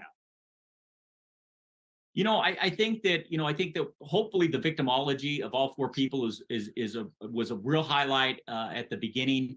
The fact that they've got multiple resources, state police, FBI, you know, we can do multiple things at one time. We're running down the victimology. We are doing analysis of the crime scene. That crime scene is telling us a lot about what happened. What was the sequence of what happened? What type of other activities occurred before or after? Were the bodies staged after they were killed? Were the bodies, you know, in any way, you know, manipulated? Was there assaults on the bodies? What happened? The defensive wounds, you know, what were people aware of what was going on? Were they trying to defend themselves? Was there a fight? You know, the thing about knives is with a lot of knife wounds, you know, once you stab, unfortunately, you know, liquid starts to get on the knives. And as people stab, you know, it's not uncommon for the knife literally to slip and cut the suspect's hand. And so if that happened, we're going to have, you know, blood and DNA mixed in. And so, you know, it's going to be very important as they analyze the blood. Is there a mixture of not the victim's blood versus maybe getting the suspect's blood? Was there blood, you know, did we find droplets as the person left the house and outside? Those are going to be critical because they're going to tell us, you know, what happened. You know, I think, you know, the question of the detectives and the FBI is going to say, was this an organized crime scene or was it disorganized? Was this planned, unplanned, or was it a mix? Were the things that are actually, you know, within the traits of what happened, are there mixed? And then, you know, really trying to focus on what was the motive? Was there overkill in how many, you know, stab wounds these people, you know, made? Was there stab wounds specifically to the chest, the neck, and the head, which would tell us about maybe some anger, some rage that the subject had at those people, or at somebody else that may have been, you know, that they may have been targeting. You know, sex assault, unfortunately, is, you know, one of those determining factors as to, you know, was there any, you know, type of assault beforehand? And if there was, they did rule out sexual assault. That they said that they didn't find any evidence of that. So that's good. And so again, because, you know, with sex assault homicides, you know, there's a lot of literature out there, but, you know, again, what I teach and what kind of foundation, what I have is there's 4 types of suspects there. And so when you have a sex assault homicide, you're going to focus on 4 types of suspects and who fits into those categories and those traits and those personalities. The fact that there's not, you know. Thank you, East Coast Beauty. That didn't show up on a StreamYard side, but I happened to click over to YouTube side and I saw it. So thank you. And I appreciate you guys. Again, goes back to what is the motivation? Revenge, social rejection, anger, power, you know, money, financial, profit, you know, and like I said, human behavior. And that's the FBI with the behavioral analysis. The FBI is looking at this from what are common human behaviors that these suspects have. It's not always perfect, but we are able to take human behavior and in a lot of cases, those things replicate themselves in these crimes. And we're able to find, and that's again, where we're finding some of those personalities. It's not scientifically perfect. There are, you know, high probabilities, low probabilities, medium probabilities that we may have. And we sometimes know that even. All right, this guy's like all over the place. Thank God that the press conference is starting. All right.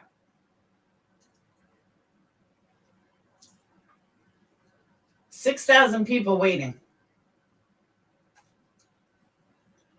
No live chat.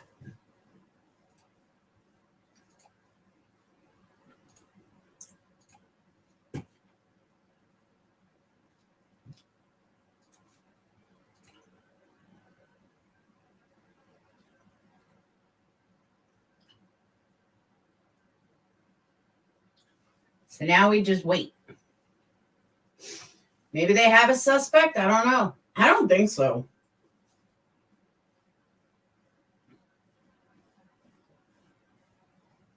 I don't know. Something in my gut tells me, though, this is not some random, this is not a personal attack. I don't think he knew them. I don't think he knew the house. I don't know. I really don't. I don't know. Jill, normally they don't. And I kind of was thinking the same thing.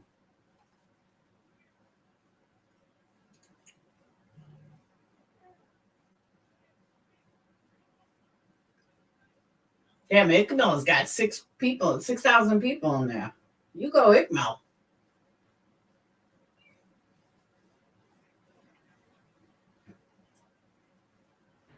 All right, here we go. Right on time. Gotta love it.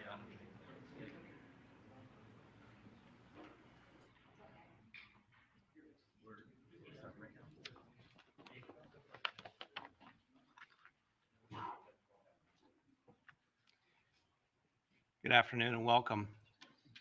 My name is Chief James Fry with the Moscow Police Department. The last spelling of my name is F-R-Y. I'd like to introduce Moscow Police Captain Roger Lanier, Colonel Kedrick Wells of the Idaho State Police, University of Idaho President Scott Green, Dean of Students for the University of Idaho, Blaine Eccles, and Latah County Prosecutor Bill Thompson.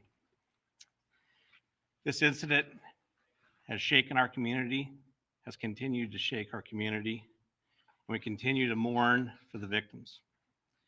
We will continue to vigorously pursue the investigation and pursue justice in this case. It is a complex and terrible crime, and it will take some time to resolve. Today, we want to clarify what we know and where we're at in this investigation. Our primary goal is public safety and to get a completion of this case and bring someone to justice. We continue to dedicate all the resources to this investigation. We've had 646 tips received, and all will be processed, vetted, investigated, and cleared. We've done over 90 interviews in this case so far, and the Moscow Police Department is utilizing the assistance from the Idaho State Police, the Federal Bureau of Investigation, and Latah County Sheriff's Office. The personnel that has been assigned to this from the Moscow Police Department is 4 detectives, 24 officers, and 5 support staff. Federal Bureau of Investigators, we have 22 investigators in Moscow, 20 additional are assigned and located in the Treasure Valley, Salt Lake City, Utah, and West Virginia. We have 2 behavior analysis individuals from the Federal Bureau of Investigation. For the Idaho State Police, we have 20 investigators, a public information officer, ISP forensic services, and a crime scene team. We have 15 uniformed troopers to assist our community to help provide the additional resources for our patrols. Detectives are looking to develop any content that would help us in this event. Anyone who has observed any notable behavior or has any video surveillance or can provide relevant information about these murders, please call our tip line at 208-883-7180. Or you can email the tip line and that is tipline@ci.moscow.id.us. At this time, I would like to introduce Captain Lanier to give you some additional information.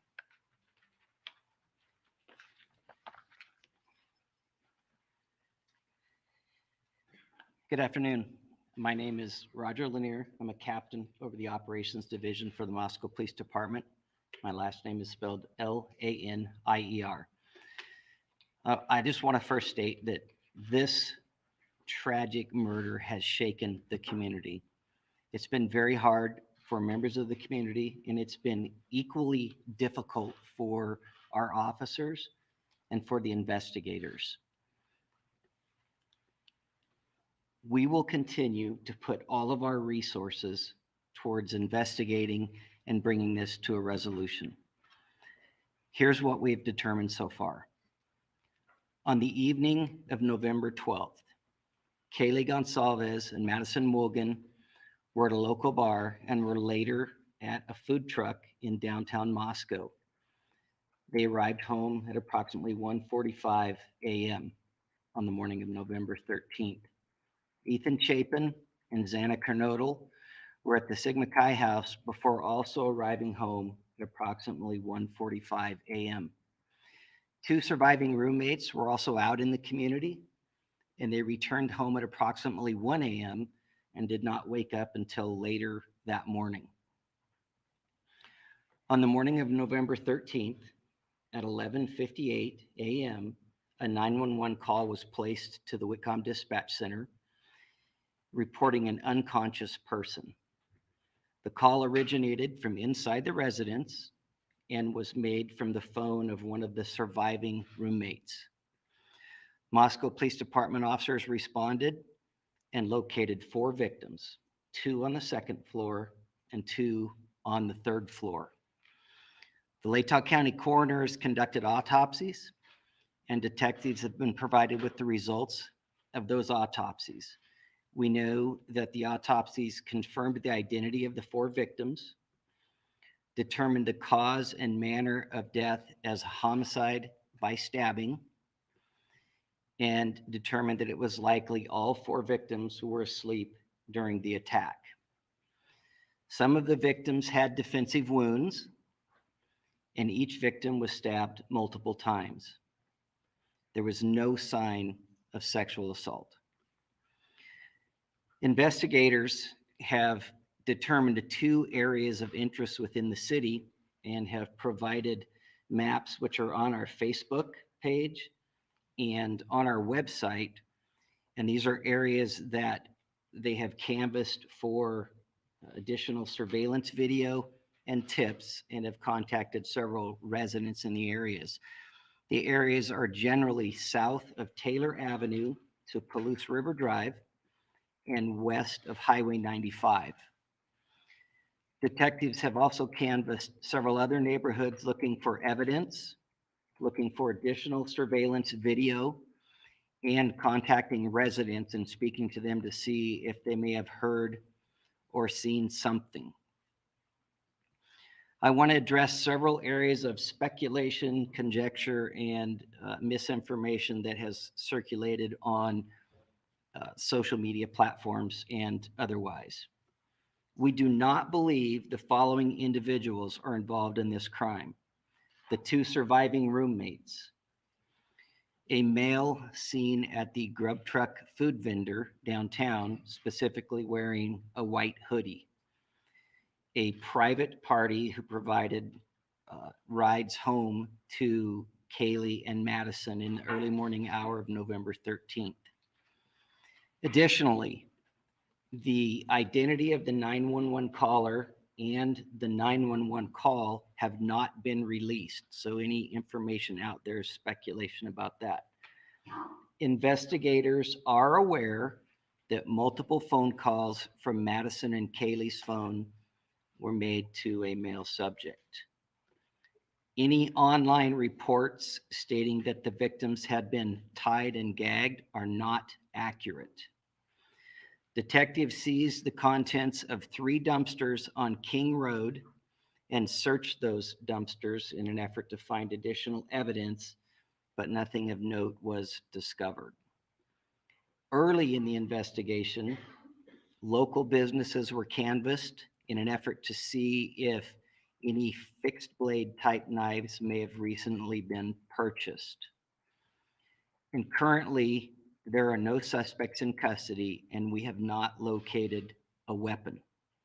I want to assure you that every investigator involved will continue to put all of their resources and all of our partner agencies' resources into continuing this investigation.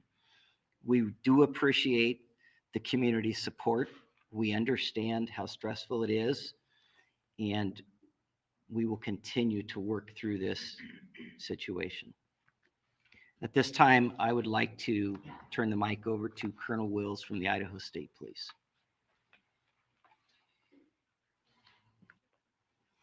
Thank you, Captain. My name is Kedrick Wills, KEDRICKWILLS, and I serve as the director of the Idaho State Police. And I appreciate your attendance this afternoon as we talk about this horrific, horrific crime. The murders of Ethan, Xana, Madison, and Kaylee are a tragic loss to all of us. Nothing we can do will bring back these young lives.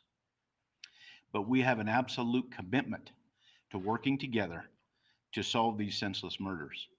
And the way that we know how to do that is partnerships. And our partnership with the Moscow Police Department, with the Idaho State Police, the Federal Bureau of Investigation, and the University of Idaho to bring this issue to a conclusion and bring this to justice is absolute. We continue with Idaho State Police resources here on the ground in Moscow and throughout Idaho. Whatever the needs are, that's what we want to do. And the chief spoke about the Idaho State Police resources that are here, and he spoke about patrol resources. And we have those uniformed troopers here in Moscow and on the campus of the University of Idaho to help people to feel safe and to provide that security to the people that are here, both in the student body as well as in the community at large. And we will continue to do that as long as is necessary throughout this time. In addition, that's in addition to our forensics team that was here, in addition to our investigative team and all the other state police resources. We know that people want answers. We want answers too. As was already mentioned, this is really, really difficult for those investigators, those dedicated professionals who are investigating this crime. And a lot of people have expressed their desire to help. And the best thing that most of people can do to help is to stop with any kind of rumors and just seek official information that comes out of the Moscow Police Department. Anything that we have that we can share from a law enforcement perspective, we will be sharing just as soon as we can, because that's how we think that we can get this to conclusion. Please rely on official sources of information, and please be patient. I understand that everybody wishes that this was solved already, but these things take time. It takes time to work through. You heard the stats of all the tips and everything, the interviews and everything that's been done. This takes time for our investigators to work through. So please be patient as we work through this investigation. We owe this to these young kids, to these young adults. We owe it to them. And we are absolutely dedicated to make sure that that happens. Thank you. At this time, I'd like to introduce the University of Idaho President Scott Green. Scott Green, President, University of Idaho. Last name spelled Green, like the color. First, we continue to extend our heartfelt condolences to the families and friends of the victims. As stated earlier, we want justice and appreciate the increased resources from the Idaho State Police and FBI that have been brought to bear on this crime. We fully appreciate and share the frustration of our students, employees, parents, and community members who continue to push for answers. While we wait for answers in the investigation, we've ramped up our security safety practices and are listening to students and supporting them in any way possible.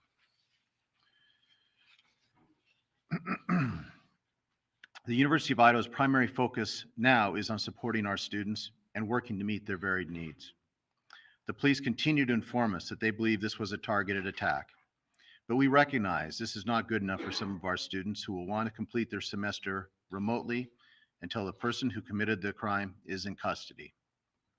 We are also hearing that some students want to be back on campus and in Moscow because they gain comfort from the structure of classes and being with their friends and professors. All reactions and feelings are valid, and we all process these tragedies differently. We're asking instructors to plan for both sets of students as we finish the semester. We will be communicating decisions early this week so that families can discuss and plan their individual response over the Thanksgiving break. We learned a lot during COVID, and we have many course delivery options our faculty can deploy to meet student needs. Student and employee safety remain our priority. We have increased security patrols on campus since we were notified of this off-campus incident. We have also benefited from increased Idaho State Police presence on our campus, which we are grateful for. They have been a very visible force, and they will continue this dedicated presence on our campus into the foreseeable future. Importantly, they have also assigned resources to the community since this crime occurred off campus. In addition to the campus-wide precautions being taken, we offer the following safety and security features in our residence halls. We will continue our Safe Walk, available 24 hours a day, 7 days a week. All residence halls are locked 24 hours a day and only accessible by students that live in the building. All guests must be accompanied by a resident of the building. Each residential community has a dedicated resident assistant staff and a live-in full-time resident director to help ensure a safe environment. Every evening, there are resident assistants that are on duty to perform safety and security rounds in their area, including during fall break. Housing and Resident Life always has at least 2 full-time staff members that are on call to provide support and emergency response 24 hours a day, including over the fall break. And our Learning Center Information Desk Living and Learning Center Information Desk is open 24 hours a day and will be open all of fall break for our students' needs. While we certainly hope there's a swift closure with the arrest of whoever is responsible for this crime, we must also be prepared for all the possibilities, including a lengthy investigation. We must balance safety concerns and the need to grieve, along with the long-term needs of our students and our employees.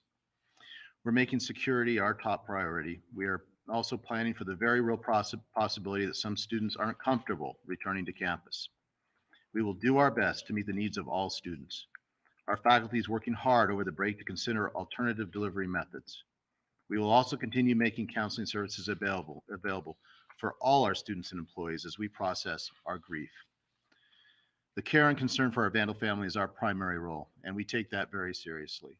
We are a Vandal family, and nothing means more to us than family. And I'd also like to just thank all those for the great outpouring of support we've received from the nation. It's been incredible time, and all those who stand in solidarity with us, just know it means a great deal to us. Thank you.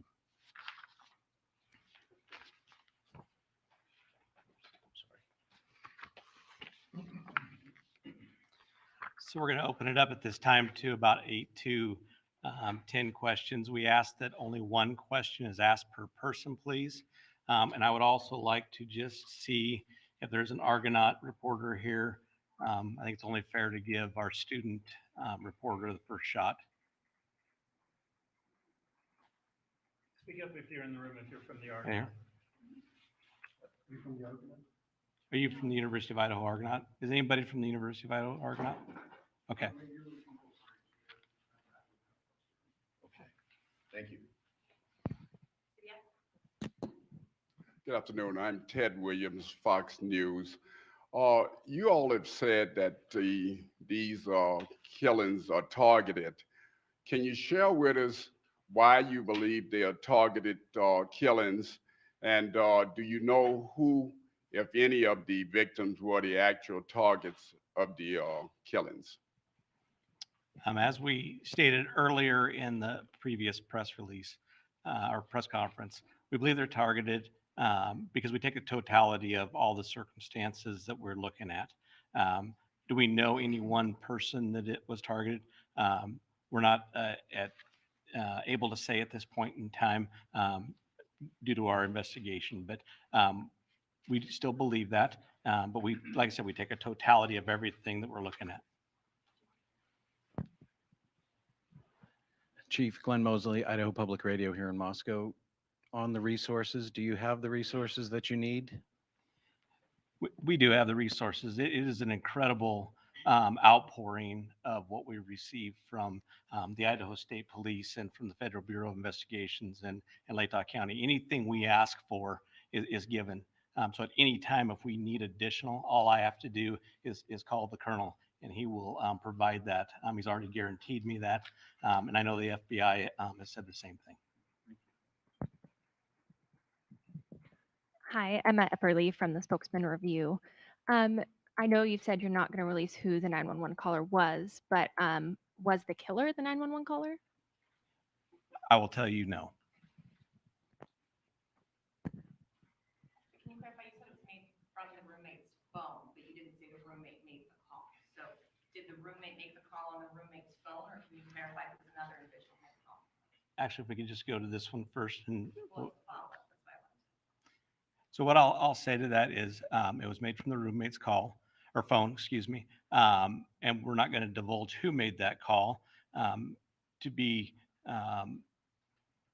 it's part of our investigation still. And when we get ready to release that, we will.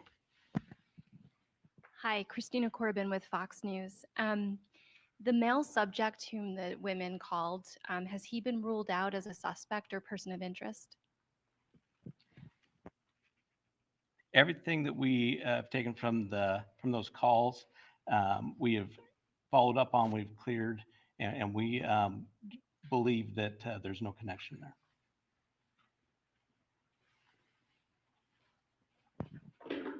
Gotti Schwartz, NBC News. Just following up on the 911 call, you said that you don't believe that's the killer.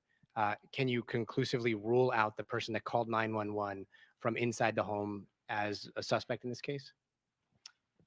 Can you go ahead and just ask that one more time, please? The person that was inside the home that called 911 that was not one of the roommates. Can you conclusively rule that person out as a suspect at this point? I don't think I said that it wasn't one of the roommates. I said that it was used with the roommate's phone. I believe somebody asked if that was the killer and you said no. No, that's correct. Was there someone there other than the two roommates when police responded to the home? So will you clarify that for me? You're not confirming a roommate called 911, but used the roommate's phone. So was there someone else at the home other than those two roommates? There was other friends that had arrived at the location. How many? Everybody made the call. Honestly, I'm not quite sure at this time, to be quite honest. Do you guys have any idea if the killer's still within the community, or are you looking outside the community for the killer in terms of their physical location? We are looking everywhere that evidence would lead us. I can't say if the person's here. I can't say what community the person's in. We're utilizing every resource we can to make that location of that individual. And part of that is the safety of our community is paramount. And that's why we brought in the resource that we brought in to keep our community as safe as we can. Being so close to the border, does that make it kind of automatically an interstate investigation? Can you comment on that? I cannot comment on that.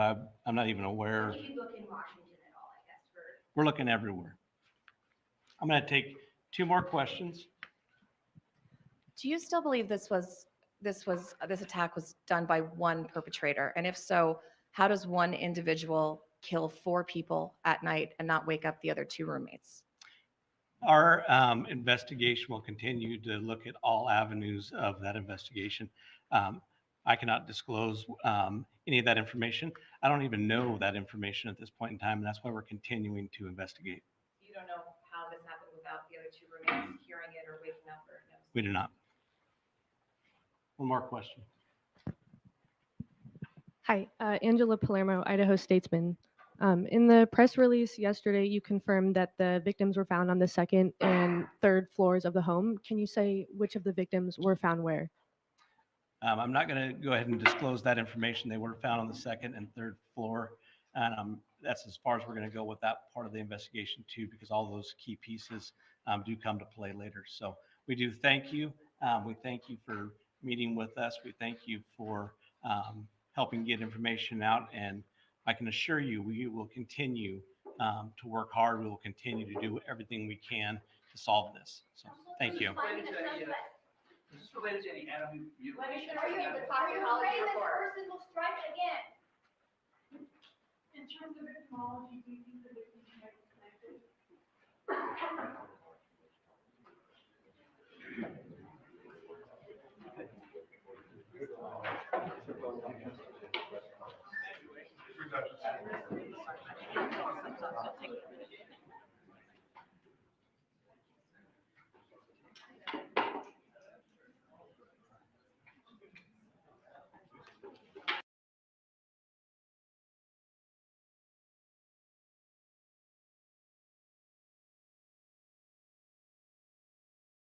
All right.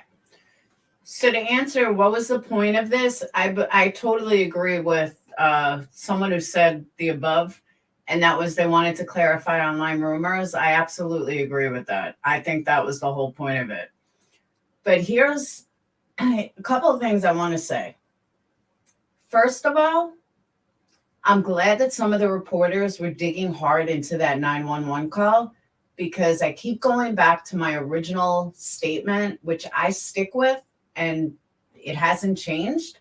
And that original statement is, how did somebody know they were unconscious? Now let's think this through. If they went upstairs and banged on their doors, they're not going to call the police before they open up the door. You would open up the door to find them blood everywhere. So we know they didn't open the door. You wouldn't say someone was unconscious out of nowhere. And why are they using the roommate's phone if it wasn't one of the roommates? And if it was one of the roommates, how would they know the person was unconscious? I can't get past this. This is like sticking with me. And obviously I'm not the only one, because the reporters were trying to dig for that info too. And I'm 100% with them on that. It doesn't add up. You would absolutely have opened the door to find someone unconscious. So how would you know that they were unconscious? How would you know something was wrong and never even open the door? So the rumor, I'm going to say that I was right. There was no rumor about somebody running outside or anything else, because they never stated that. I also agree with them that don't listen to anything unless you hear it from them. I agree with that too. That's why I always use the police department and not the rumors you hear on Facebook. See, but Snooper, I think that would have been said.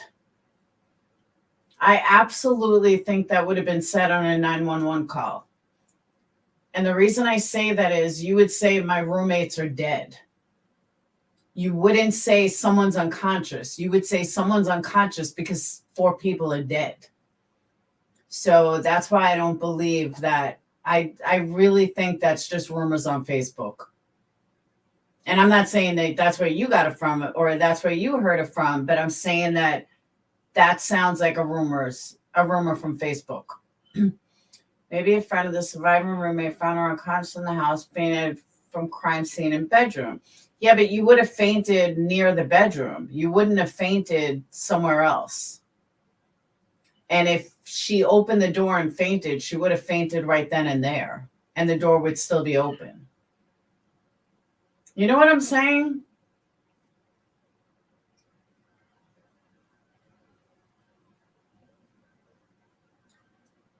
Well, Rain Dancer, what do you mean by speculation? Rumors, I agree with. Speculation is what we all do, though. It's part of being on YouTube.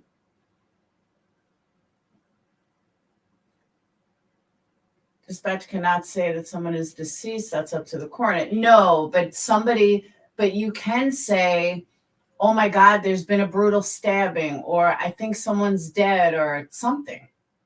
You wouldn't say somebody's unconscious, because someone's unconscious doesn't mean you need medical equipment. And I actually heard something today, which I found interesting, that if you make a 911 call and there are police, and you have a gun, EMTs won't come before the police if there's a gun there, because they don't have guns. They don't carry guns. And I thought that was pretty interesting, because I didn't know that. I never knew that. I was doing some research today and I heard that. Speculation is definitely not facts. Now, good speculation should be based on the facts, but speculation isn't facts. Yeah, they need to clear. But I never knew that, though. I thought like automatically someone's been shot, cops and police come there together. But no, EMTs will not go. If there's a gunman there, cops will go. But EMT won't get there until the gunman's been cleared. I did not know that until this morning. So there's a good bit of info for you guys.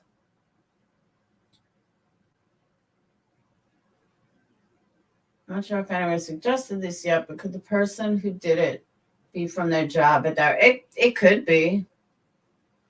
Yeah, ambulance will be held back until they clear the scene. I never knew that until today. I don't know why I never knew it. I never thought of it. Figured someone's been shot, the ambulance gets there, and not if there's a gunman there. Hey, step animal. You knew that? I didn't know that. And I can admit I didn't know that. Maybe not. Maybe she backed out in disbelief. Yeah, but the police have not said that anyone was unconscious. Oh. Kroger's has 49-cent turkeys, by the way.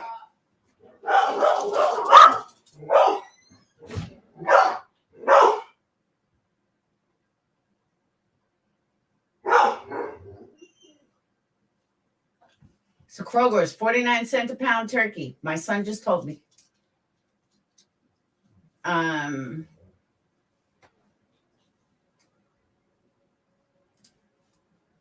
the other thing I'm going to say is I keep going back to where's the blood? Where's the blood? There's no way that you can have. Don't you love teenagers? They don't even tell you they're leaving. They just leave. Typical teenage girls. They sneak out. Like, okay. I just can't, hold on. I just can't comprehend that there was no blood footprints, I was going to say paw prints, no footprints, no nothing outside of the room. That's not some random 20-year-old. I really don't believe so. I really believe this was the mark of a serial killer or something like that. You would think so, Captain. But they're not saying there was. They're not saying they found a footprint. They're not saying they found DNA. They're not saying anything. Hell yeah, 49-cent turkey. I'm all for it. As soon as this live ends, I told my son, pull one aside. The police haven't confirmed, but they haven't said there were either. You would think that they would have said there's footprints. We found a footprint. We found a finger mark. We found a handprint. I honestly kind of think they don't know what's up. I really, truly believe they have no clue. I don't think they have anything. I really don't. I mean, they're being pretty quiet, but I think they're being too quiet. Now, they had said, like I said yesterday, they said the other day that they won't release anything that's pertinent to the investigation based on they don't want, there's information that only the killer would know. But I also say if there were fingerprints or blood or footprints, wouldn't the roommates have seen it? If the roommates got up, they didn't call the police right away. But the roommates had to be there. So they had to see something. So if they didn't see any blood anywhere, they didn't report any blood. They didn't say there was blood anywhere. So that's just what I'm going on. Ruby, that's what I told her, but she doesn't. She thinks I'm live. She doesn't have to say anything. She'll just sneak out. Killer would have been covered in blood. I agree. This is an experienced killer. That's what I say. Well, Captain My Soul, honestly, I just feel like some of these shady reports like Daily Mail and some of the ones that, pay for stories, I kind of think that they would have gotten something out of it. Or one of the parents may have said something like, we know there were bloody footprints, or the roommates would have leaked something. I just feel like that would have been leaked from somebody somewhere, especially if there were other people in the house, like the cop just said, that there were other people in the house. Makes me feel like that there's more to it and that they didn't have any kind of footprints or anything. Why would the 911 caller use a roommate's phone when, where was their phone? Maybe they didn't have it. But you're right, I don't know. But I still feel like something with the 911 call may be connected. And I feel like the 9 calls to Jake are connected.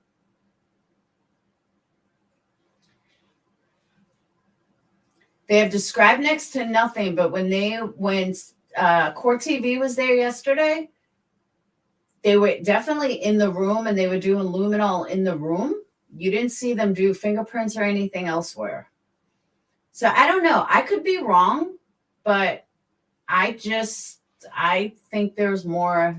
I don't think the cops have anything, and I think this killer was pretty smart. That's just my opinion.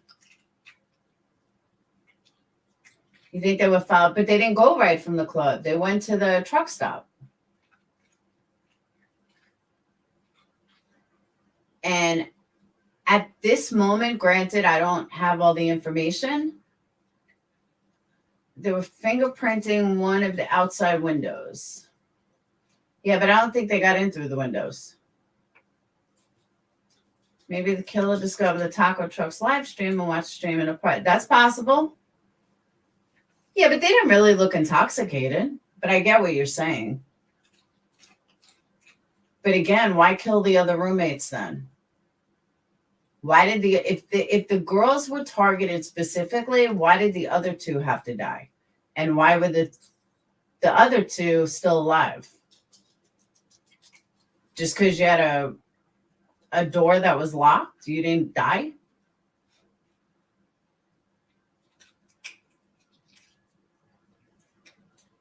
Investigators spent countless hours at the crime scene. They probably know a lot more. Maybe driven wild, but a lot of times they know squat. They'd still be looking for Gabby Petito if it wasn't for Red, White, and Bethune. You know what I mean? They are tight-lipped on the case, but I still don't think they know much. Yeah, what happened to the dog? Where's the dog?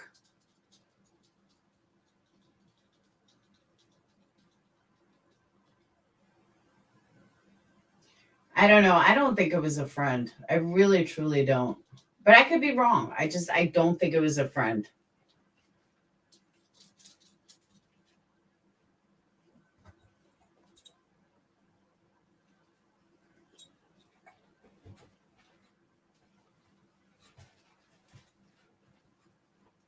Exactly. Are they being tight-lipped or do they not have information?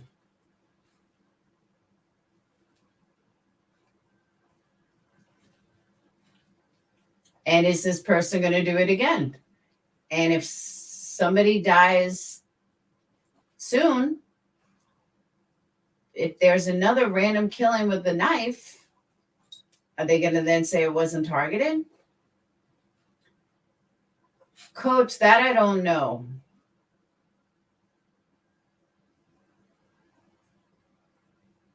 Could have checked that basement door, was locked, and then didn't want to make noise. I also think maybe they have fingerprints and it doesn't match to anything. That's the other thing I'm thinking. Because remember, if they think that it's a friend or they think it's someone that they know, they're going to act like they have more than they actually have. But I don't know, something in my heart of hearts tells me with all the investigators working on this and all of the people working on this, they don't have much.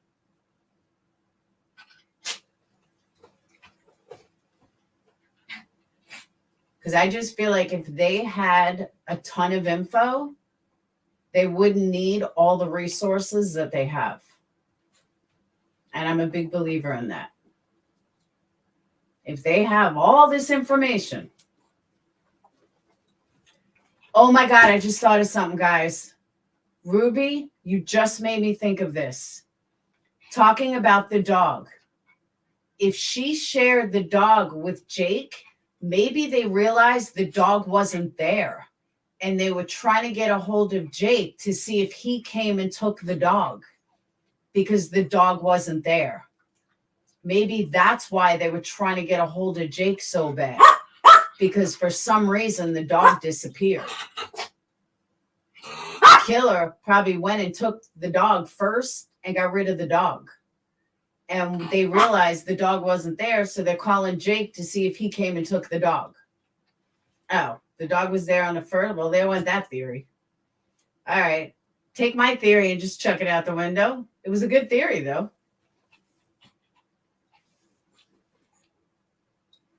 Yeah, but Jenny, they said the dog was on the first floor. So there went that theory. Just chuck that. Poof. But that would have been a good theory, though. That would have been a great theory. Are you sure the dog was on the first floor? How would a dog not bark, though? A dog is automatically going to bark. Supposedly, yeah. Or maybe she didn't know that the dog was downstairs.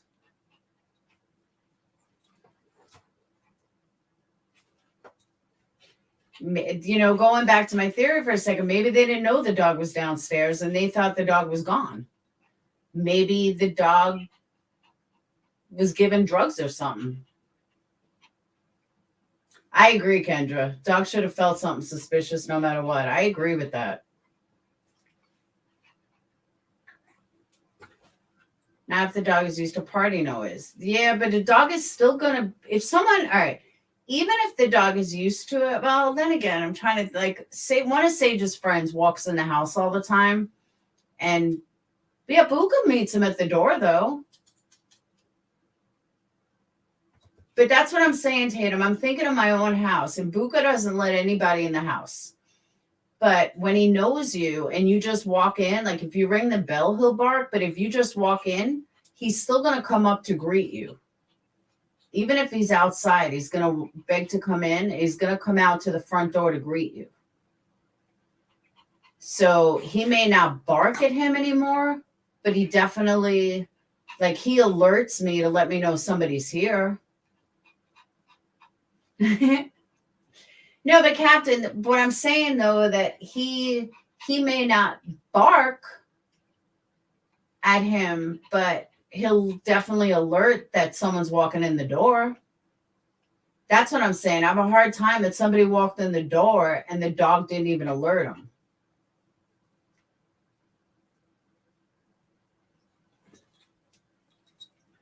Dog knows and goes to the door. That's what I'm saying. That's exactly what I'm saying. They may not bark at them, but they definitely alert you that someone's there.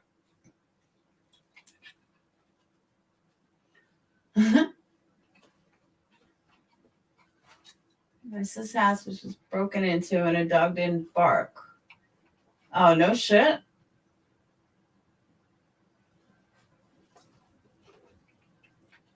You knew the dog and scared of zero dogs. I don't know. But you would think with someone being murdered, a dog would feel that. I don't know. I'd feel like maybe the dog was drugged or something. Because a dog should feel that. They would know if someone is being attacked.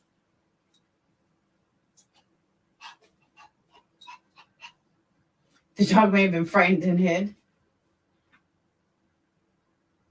I don't know. Like when the kids are up, when the kids are sick, Winston barks at me.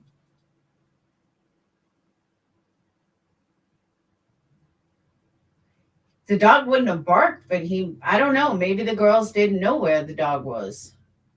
I don't know. Just random thoughts. The dog would have smelled blood. That's what I'm saying. The dog would have been alerted for something. Captain, nobody's blaming the dog.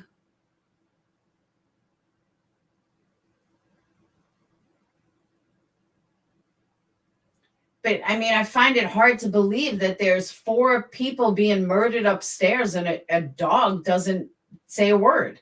A dog doesn't even get alerted. That's odd to me.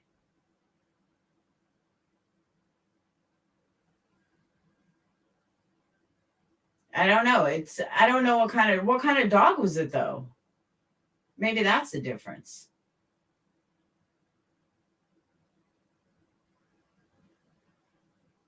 But I mean, even Winston, whose name I'm changing, by the way, to Charles Barkley. Winston's new name is Charles Barkley. But even with little Barkley over here, he barks at like everything. So even if small dog, a golden doodle, they're definitely going to scent a killing. We don't know when they was stabbed first, day one. And that's part of this that I think the cops are keeping secretive for a reason. We don't know where the people was stabbed first. And I think they're using that, and this is just a guess, but they're using that when they interview people, because if they don't release that information, the only person that could possibly know that is a killer. And that I believe is why they're keeping that one quiet. Because they're not saying, where they were stabbed first, how they were stabbed, or anything like that. And to me, that's information they would use. You know what I mean?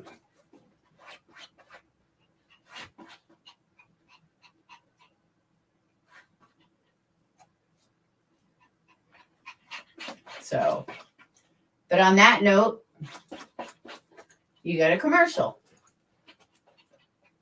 No, on that note, though, I am going to get off. I did not expect to be on here like 3 hours, 2 hours, 2.5 hours. Hey, Tallulah. Deaf dog, maybe.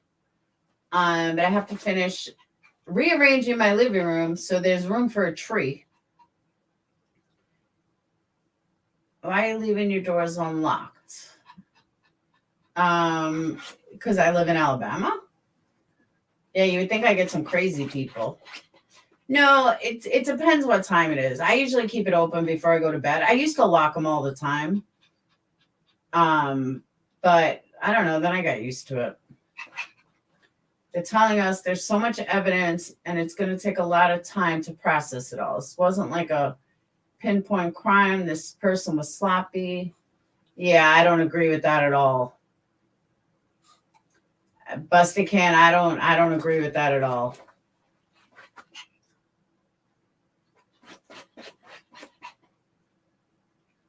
But if it was sloppy, then it rules out anything that I said.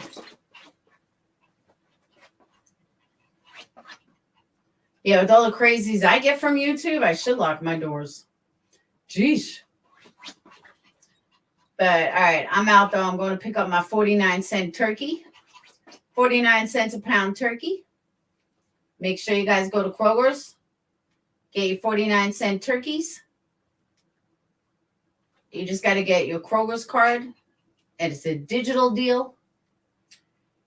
It's 2022. Please lock the door. I mean, I really don't because of Buka. What's Buka going to do? Buka will attack you. If anyone ever tried to attack me, fight me, Buka would kill them. He would, like, even at 8 years old, he would destroy them. Even when the kids fight, like, he goes after them. And that's why I said you guys cannot hit each other. Buka sees any kind of hitting and his attack mode comes in. That's why I said a best place for someone to ever like hit me would be in my own house because Buka would take them out. They come here, they would never leave.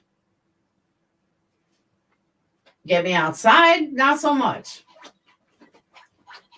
Oh, you're welcome. Busted Can, thank you so much for all of the information. They will kick Buka, well, Buka will destroy them. Buka's a badass. Had my turkeys for weeks. Need the little ones for the deep fry. Oh, you deep fry turkey?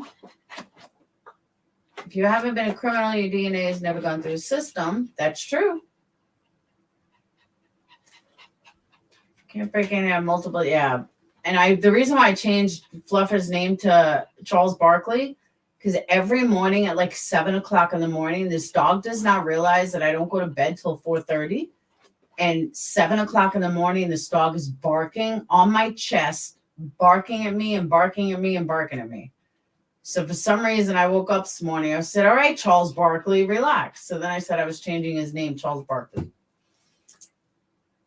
Cat would kill them too, scratch them to death. So, all right. I'm out though. I'm going to pick up my turkey. I will see you guys later. Yeah. Unless there's some breaking news, I won't be back tonight. But let me reiterate, especially if you weren't here. I'm going to send it out later once I get home tonight. But the first week deal is you're getting a 14-ounce candle for only the same price as a 5-ounce candle. And that's going to go for this week until next Sunday. It starts tonight at midnight. So if you pick a 14-ounce candle and you hit, all right, if you pick a 14-ounce candle and it doesn't come up 14 ounces, just pick the 5-ounce because it's the same price. And then leave me a note that you want the 14-ounce. And this will all be in an email later. And then secondly, if you want a scent that doesn't list a 14-ounce, because it's the same price, same thing. Do that. If for some reason the black vessel and you want a white vessel and it will only give you black, just go ahead and leave me a note and say, I want this in a white vessel. Easy breezy. Will Kroger's mail in New York? No, I don't think so. So, all right, but I'm out. I will see you guys tomorrow. Have a wonderful day and have a wonderful night. Keep your doors locked. Yeah, I don't even leave. I'm bad with locking doors now. I really am. Buka got me spoiled. And I'll see you guys later. Have a wonderful night. Peace out. Don't forget, sign up for list on, I was going to say Intrepid, energycandles.com. Oh, Kroger's is great. Get in your holiday candles, get in your holiday orders, and members, you get 10% off by using members 10. If you're on the email list, you already got your 20% off. With Crystal, you forgot to use, so I will go ahead and give you an extra candle. Patreons get 25% off, but I still have to hook that up. And other than that, I love you guys, and I'll see you guys later. Don't forget, hit that thumbs up on the way out. I know you guys hate me to death, and you never hit that thumbs up, so I'm never in the algorithm. But even if you hate me, go ahead and hit that thumbs up so I can get in the algorithm again. All right. I will see you guys later. Thank you all my amazing mods. Thank you, Bad Wolf and Crystal and Jenny and all my mods. You guys have a wonderful day. Peace.